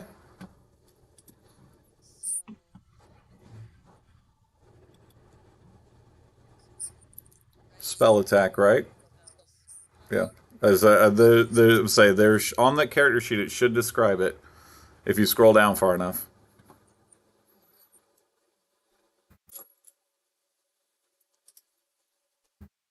And a 5 foot radius needs to make a dex saving throw. Okay. So that's three of them that are going to have to make a five or make us a saving throw here.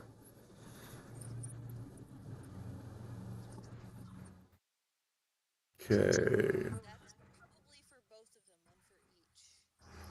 Because Okay. there's only two here, so would that double the explosion? Won't double the it'll do. It's basically two saving throws that those three people have to make. Okay. So let's see where my dice go. Real, just Okay, there's one fail, two fail, one. See, what's your DC? 20. Okay, that's one save. Call it cocked. Let's roll again. Oh, full total fail. And fail. Well, and pass. Okay. So on the first meteor, one of them took half damage or whatever, and on the second one of them took half damage. But Larry took full damage from both. So I'll roll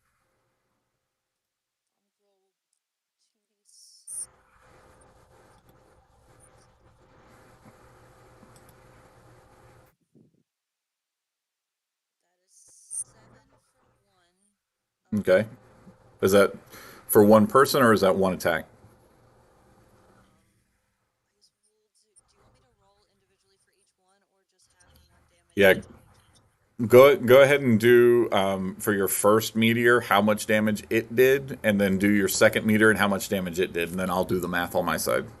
I rolled make the 7 the first meteor. Okay. Did that one hit all of them, or Only on both meteors, one person took half damage, and the other ones took full damage. Yep. So I was going to use my power surge. Does that just three to one of the meteors, or does it make three on both? 3 on both. Three on both? Yep. A 10. Okay. So 10 on the first. That is a 12 or 15 on the second. Nice. Okay. And that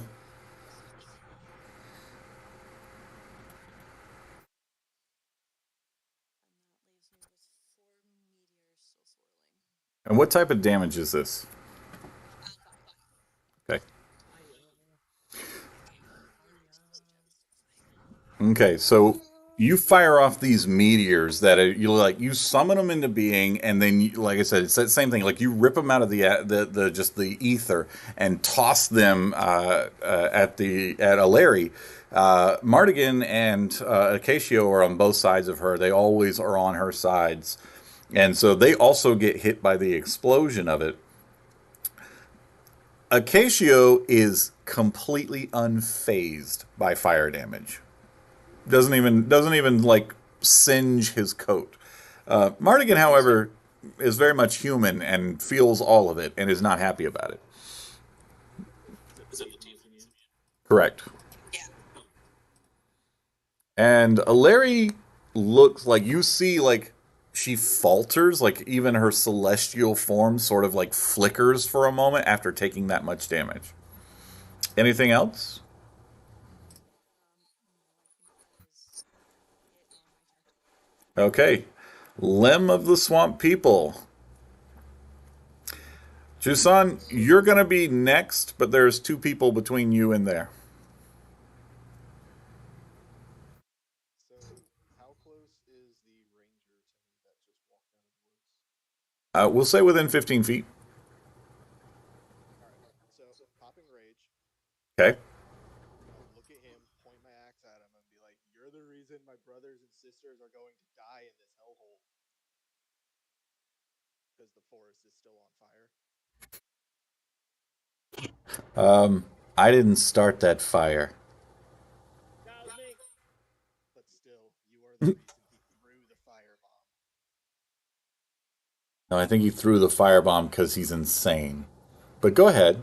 Take your best shot. We're all nodding. Yeah. Yeah, that's about right. Even still, gonna rush up to him and try to swing at him.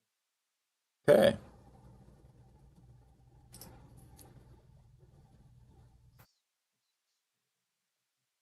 So first attack,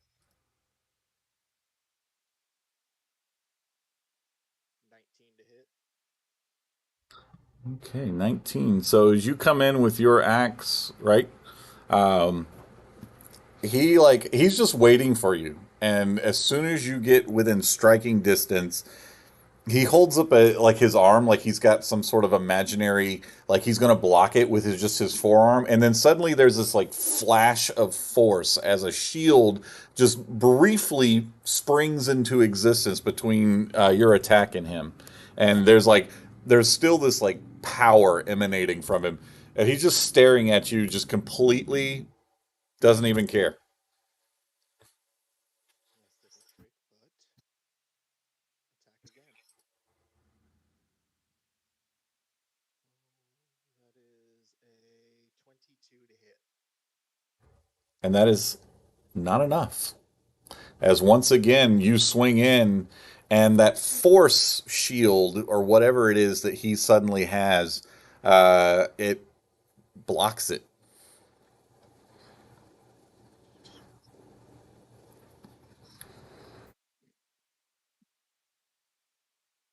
Okay. Anything else? That was move. That was two attacks and rage. I think that's everything for you.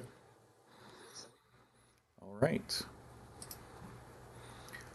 And in true like almost villain fashion, even though technically you guys are the villains, he goes, "My turn." And you think that he's like reaching for an arrow, but he just reaches inside of his jacket and pulls out a vial and like flicks the stopper off of it and just splashes towards you with, let's see here. He's going to do. No, not that one. Plus. Okay, got it. Oh, natural one. So completely just overshooting. Like you just obviously moved way too close. And yeah, it just splashes harmlessly to the side of you. And Oris looks over at him and he's like, again? Every single time. You just cannot hit that first attack. I feel that. I feel that. Okay. That's all he's gonna do. Well, okay. He just kind of narrows his eyes at you for a moment, Lim, and that's it. That's all.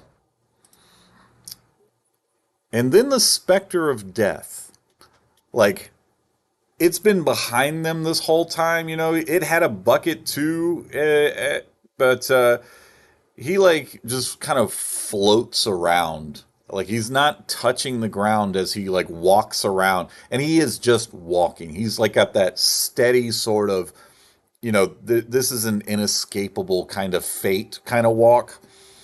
And yeah, he's just coming straight at Uspan at this point. And he says, you shouldn't play with those. You might get hurt. Here, let me cool you off. And he produces this vial of again, for those of you who saw it happen to Lim, like this is what happens. He like pulls out this vial and unstoppers it and just kind of splashes towards you. And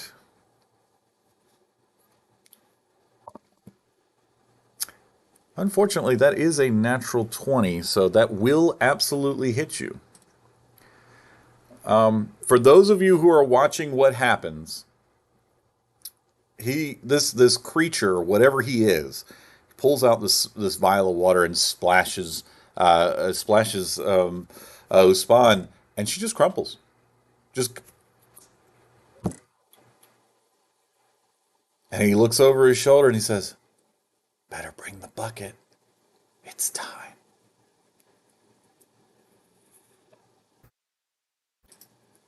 Jackson, what do you do at this point? You've just seen Uspan just. I mean, there was nothing to it. It just down, collapsed, gone. Spells end, gone. Just down. Uh, I so question is if I run to my twin, are there people in a line of enemies that I can see? Sure. Yeah. Well, you can definitely see like Mardigan, Acacio, Larry. They're all still next to each other, and then just like hovering over the body of your twin is this wraith-like individual. So I'm going to run to my twin and do what I can to try to pick her up or him. I don't know. And I'm going to cast lightning bolt and try and get as many as I can in one shot. Okay. So I'll give you that you get the wraith and the other three there. Okay. So what's my DC? 16. Wraith. Wraith's good. Takes half. Mardigan's good. Larry fails. And Acacia's good. So only a Larry took full damage from this. So go ahead and give me damage. So 16,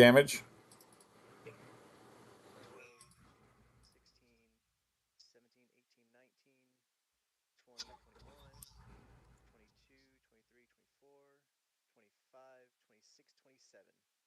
27 damage total. Okay. And then half. Let's see. He takes 0.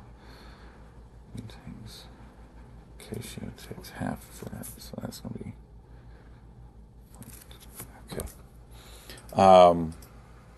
Hilary is hurt bad. Like you look over and she's the angelic form is basically like disintegrating off of her. She's still up, but yeah, definitely not in a good place. All right, Cubby, you've been observing this whole time. Yep. All right. So sort of stand up, do a nice big cat stretch, and I will unwild shape, so back to normal. And so there's no one like directly next to the specter thing, right? So So it's it's me like when you say nobody, do you mean like enemies or? like friendlies. Yes, there are friendlies. He's hovering over the body of Uspan, and Juxon is like holding on to him and has just cast a spell. But they are like they're basically touching at this point. Like they're adjacent. Okay.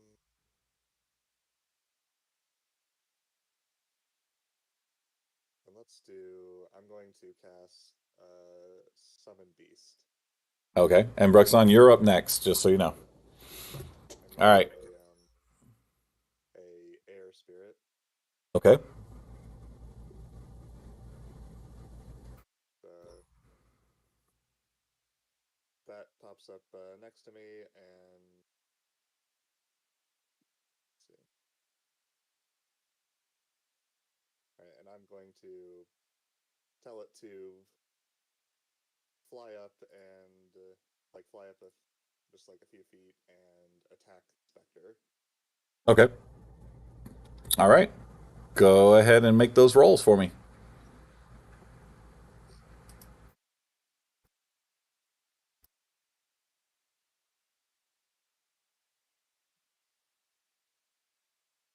Okay. Okay.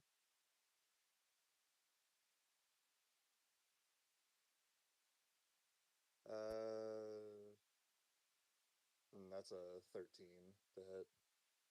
Afraid not. Okay. All right. Anything else? So I'm gonna say that the spirit like flies in, tries to get a hit, fails, and then like sort of loops around and hovers there. Okay. But Sounds good. he So like this flies past the specter and and like then hovers out just of reach. yeah, just out of reach, just like a drive, like a flyby attack. Then it's like it missed, but it just kept going, just zoomed right on past. Yep. All right, perfect. Brixan, and then Esther, you're on deck. Can I position myself so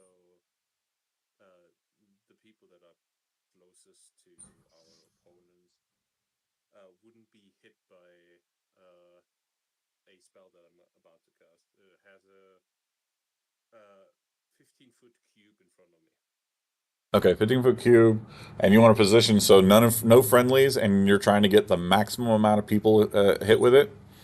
Okay, so you have your choice then. If you want to get the maximum amount of people, you can either hit the trio of Ilaria, Casio, and Mardigan, or you can hit Oris and Kazan and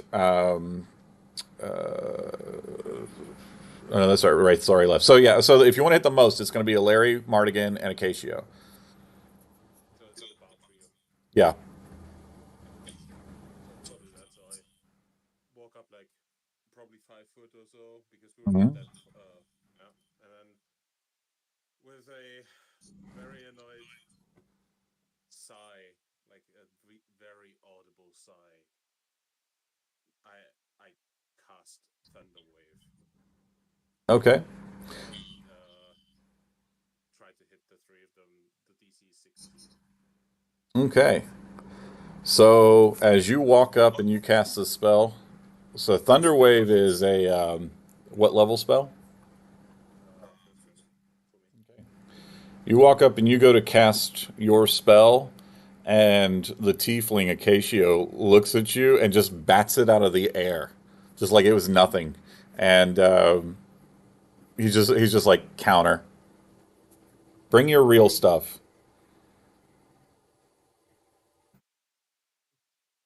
And Okay. it was my action. All right. That's going to take us to Esta and Nessie. You're on deck. I have a question as to an item I have. Go It for it. says I have a scroll of anti-magic field, Yes, you but do. it has no description as to what it does. Okay, so the scroll of anti magic. Uh, if you have you scrolled all the way down your character sheet to the items and stuff? I didn't see. I thought I had it, and I may not have. Yeah, there it is. Da, da, da. Yeah, it just says you cast it, but it doesn't say what it does. So, anti-magic field creates a 10-foot radius invisible sphere of anti-magic that surrounds you. Okay.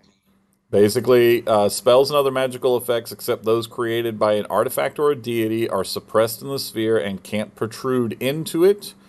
A slot expended to cast a suppressed spell is consumed, which means if you try to cast a spell while you're in this field, you don't get to cast it and you still lose the spell slot. If you have like a concentration spell or a spell that has a duration on it, it doesn't work within the field of anti magic, but the duration and everything still counts down. Like it's still running, it's just not actually being effective in any way. Spells like Magic Missile, Charm Person, anything like that have no effect on you. If somebody throws like a fireball or anything, basically the 10 feet around you is the only safe place. It also means any magic items that you have within this sphere are no longer working. Yep. Okay. Um, don't want to do that then. I am going to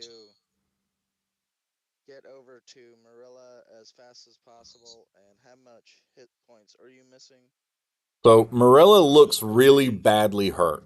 I mean, when we talk about like combat and stuff like that, you can't just be like how many hit points, you know. But what you can be, you can describe it like oh, arterial blood pulsing out. Definitely looks like I'm damaged. I might faint at some point due to blood loss. Okay. Just Then I am help. going to lay my hands on him and cast Cure Wounds at third level. Okay, Yay. roll it. All right, so I'm gonna go ahead and move on. You guys do your healing. So that was Estu, Nessie, and then Kiris. You're on deck. How far away is my favorite person from the tavern? 18 points of health. You're 15 feet away from your favorite person. Let's walk up to her and let's have some girl talk. Yeah, she's looking bad. I am gonna kill her. This is girl violence. Come on, it's not a hate crime. So my first attack is a. That's not good. Does a 14 hit? No, definitely not. Okay. What about a 22?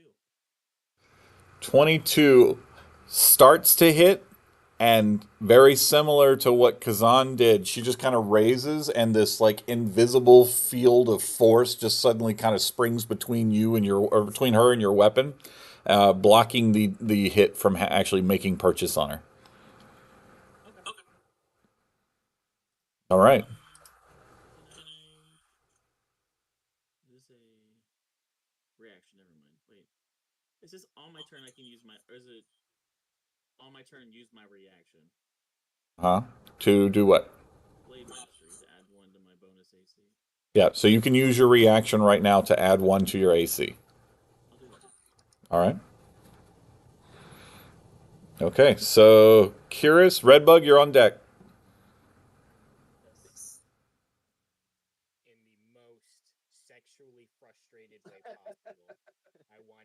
lean back and yell in a southern accent. I want the yell to be in southern accent, right? Be like a rebel yell. Yell Yes. Mountain Dew. A I rebel want to. yell. All right, here's what I want to do. I want to sprint and grab the bucket, but I want to Okay. continue the momentum. I Whose want to bucket grab. are you grabbing? Whose bucket are you grabbing? I want the bucket by the wraith. Okay. I want the bucket by the wraith. I want to grab it, and All in the right. same motion, I just want to run and pick it up, and I want to put it on fucking Kazan's head. All right. Okay. So give me a. Just give me your unarmed attack. Fantastic. I have bonuses to this. I'd hope so. You're a monk. I do. Fucking Uh-uh. 22. I thought you were about to say a one.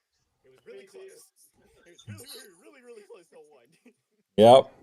Unfortunately, just like the other two attacks that have tried to hit him so far, there's this, I guess you might call it sort of a shield that has interposed itself between him and your attack. So your bucket, which is like your overhead, like, ah, and it like, boom, bounces off this shield of force. Bonus And he action. just looks at you and he's just like, really? Yep. Bonus Really? action. I'm spending a key point. I'm gonna activate Arms of the Astral Self. All right. You're activating Arms of the Astral Self. I need everybody. I need every creature, every enemy. Actually, I get to choose. I need every enemy in front of me to make a Dexterity saving throw. Right now. Right now. Okay. All right. We need this ranger to make a dexterity saving throw. Oh, nice. He'll fail. He'll totally All right. fail. He That will. one. That one. So He will the will. rogue. Don't worry. Where's his wagon at? I want to hit him with his wagon. All right. So it's a 19. On the die? No, no, no, total. Oh. Well, that sucks. It's a 14 for the save, so 14 Okay. for the save. Is So there anybody else within 10 foot? Yeah. Well, yeah. I, As a matter of fact, so I there have to say is. the pirate has disadvantage from my hex. It's every Okay. enemy within 10 foot. Okay. The pirate is actually over with a Larry. Kazan and Oris are the only two that are standing next to each other right now, other than the trio. So Oris is going to make his save, or try to at least. Gosh, this thing just does not want to roll. All right, we're getting rid of the tower tonight. Uh, well, I think a 22 is going to beat it. Guys, he's actually rolling now. He's actually I rolling now. also wait. Hold on. I can make 2 attacks with the arms. Hold on. I'm gonna hit Oris with the bucket. I'm not gonna try and put it on him. I'm just gonna hit him with the. I'm just gonna hit him with the bucket. All That's right. gonna happen. Okay. And you can see I hit him twice. So here's first one. First one is 21. The That'll second hit. is a 10. That will not hit. You hit him once with the bucket. Very good. That's that's improvised melee, isn't it? Yes, it is. Is it counted as a monk weapon? So he can reduce it by d12 plus 4. Yeah, go ahead. 5 points of damage. Oh yeah, he just takes it. Good. I want his face to be imprinted on the side of it. I mean, it kind of is because like you hit him like directly in the face, and he just looks at you and he It's goes, too much emotional damage. It is. It is. It is. Like, "You want to it's super wrestle?" emotional. Yeah, I lost my entire vocabulary. The only thing I can think of at this point, and I'm just swinging. All right, Redbug. Alright, well, I'm pissed off because I was passed out drunk and I was having a wonderful dream of being Asmodeus tag team and Succubi. So I'm gonna rage and then Okay. going after the Wraith with my Corpse Slayer Ball, and the Wraith is considered undead. Yes, yes. Yes. Yes. Alright, alright. So let's see if I hit. So there we go. I don't think I hit. Does an 18 hit? Wraith. Yes. Alright. So we will take 2d6. Alright. So take.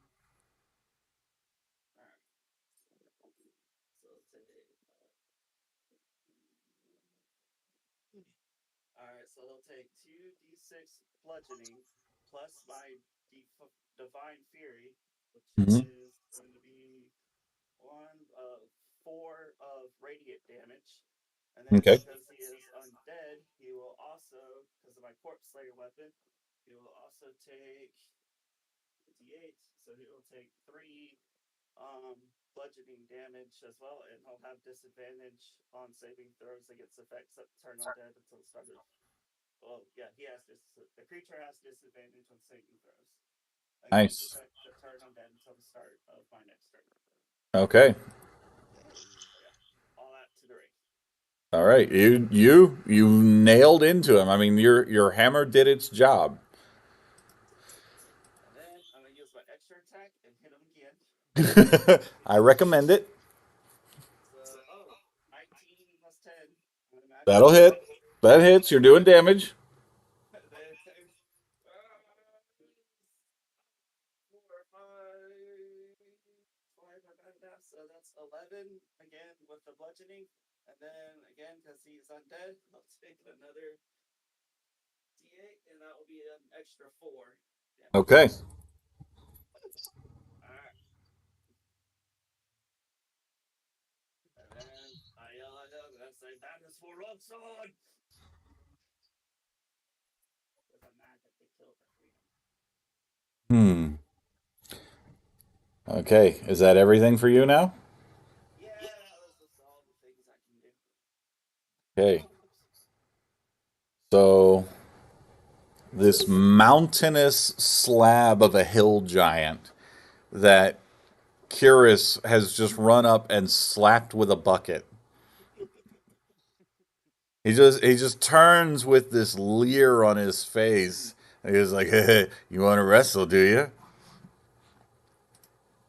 And yeah, you feel the rage come over him, and the first attack he's going to do is going to be very reckless against you.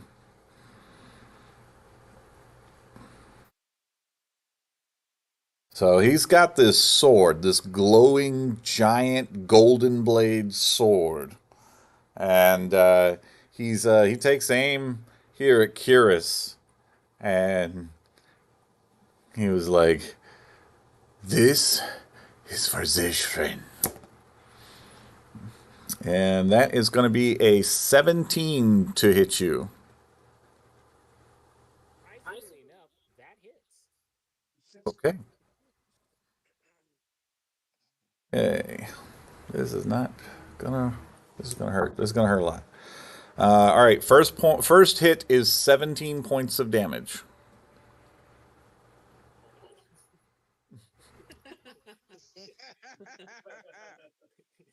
Time out. Bear mommy. Time out.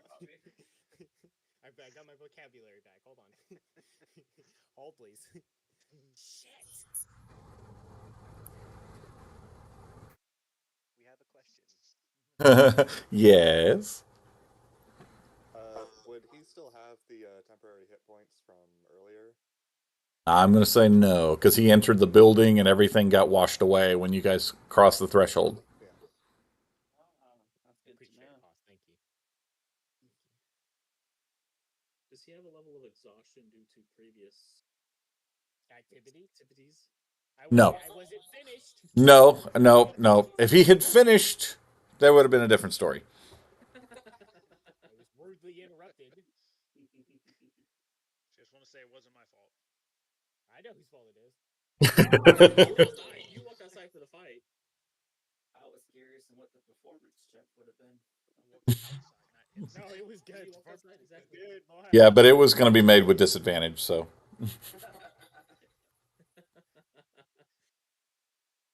I All mean, it's right. good. Second swing on you. There we go. Yeah. Oh, this one probably going to miss then. So this is only a 13 versus your AC. Fair mommy. Misses. Good. I block it with one of my spirit arms, but my spirit arms have become giant phalluses at this point, out of anger. and it just cuts right through it, you know. Or is that just still? They're still. It's just a lot of pent up aggression right now. Lot of anger going on. And then And Nessie walks over from the bedroom. and then he in I guess what you would call a game terms, he action surges. Does he, Alex? Does he? Does he? But he like he plants the sword in the ground between the two of you, and he's like, "This is not the job for the summer sword." And he pulls from his waist these two. They would be like flagons, you know, on anybody else. You know, to him they're vials, and he like pulls the stoppers off, and he's just like splashing, trying to splash both Curious and also Nessie. So, Are we able to intercept this? yes, you can definitely intercept this. Okay, bet. How would you like to intercept this? Just Considering you've already used your reaction, so tell me what you want to do. oh, you're right. I can't. Well, tell me what you want to do. What were you planning to No, do no, here? I'll use my reaction. I'll use my reaction. I don't know, Okay. like part the sea as it flies through the air. I don't know. Okay. But you're That's right. probably why you didn't reach I it. use my reaction. You're right though. All right, Kiris, uh, Yes. 21 to hit you. Okay. And Nessie? Ooh, Nessie, I think 29 hits you. It just missed actually. Okay, that's cool. Just barely though. Totally just missed by. So both of you crumple. Boom, out, unconscious. Oh, this is going well. I have something for this. I do. It's in here. Hold. I'm not alone. I have something in here. Hold on. Hey, this Epson, what's up? Hold on. Yo, welcome to the I was Undead Land. trying to avenge you. Fuck, none of these are opportunity attacks, are they? No. You said crumple, you didn't say dead, so Oh, we're well, man. being optimistic. Yeah, yeah, you're just you're in a state of suspended animation. Okay, does it count as being unconscious? Internally screaming. Yes, it does count as being unconscious. Hmm? Short rest? Depends on. There goes my arm penises. Am I paralyzed? No, no, no. I mean, feel free to soil yourself. It's okay. That's a restoration. That would have worked, right? Totally. Actually, would have. But that's time. That's a tale for another time. The pirate-looking individual Mardigan. He pulls his blade, and he's just kind of like, just very, just sort of showing off with just sort of testing the balance of the blade, and he's approaching. Let's see. Um, who's he gonna tag? Oh my sweet. Bring it, bitch! Nessie's down. Okay, so that leaves Broxton. Broxton, you're the closest since you walked up within 15. So yeah, he's coming at you, Broxton. He's got his sword, and he's just kind of like he's really just sort of playing at this point. Like he's got this sort of look on his face that's just like uh, he's just really not like he doesn't care. Like he's got this just air of sort of joviality to him, and he just goes catch, and he like flips his sword towards you. Do you would like? Can you do anything about that? Any sort of reactions, anything like that? Can I move out of the way? You can't move. I can make this into an attack roll if you like, or you can catch it if you choose. I'll push it away with like a musket. Okay, so you're gonna deflect it then. All right, cool. All right. Okay, so he misses with the sword, and for his second attack, the this vial of water that he had in his other hand comes out and he flips it and flings water at you. Okay, that probably is gonna miss. That's only a 17. Okay, so water harmlessly splashes to the side, doesn't actually hit you in any way. And he said, "Ah, that would have been great. Oh well." And then Acacio, who is last in this round to go, uh, he looks at you and he like gives you the nod of respect, like yeah, like both of you are annoyed with Mardigan entirely, and he's like, in some ways, I feel bad about what I'm about to do to you. So with that, he takes out, and he doesn't grab like a flask or anything like everybody else had so far. He just grabs this like bead, this really like solid looking, heavy black bead, and he just chucks it at you. Make me a dexterity saving throw.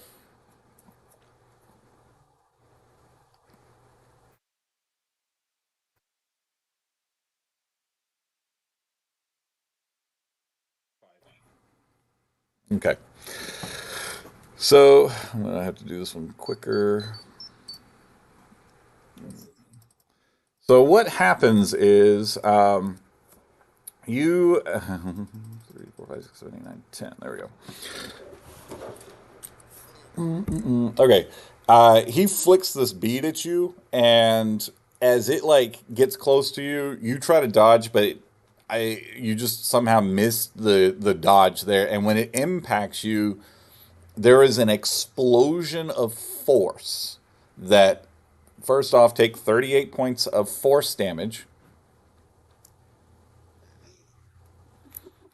And like, are you still up? Yep. Okay. Currently, yes. All right, good. So you're like, it hits, it hurts so bad, and you like, kind of like, oh God. And you look at him and you realize, well, he's definitely cheated at this point because you're surrounded in this bubble of force.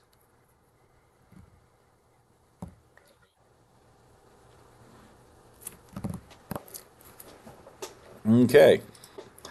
And that's going to take us to the top of the round.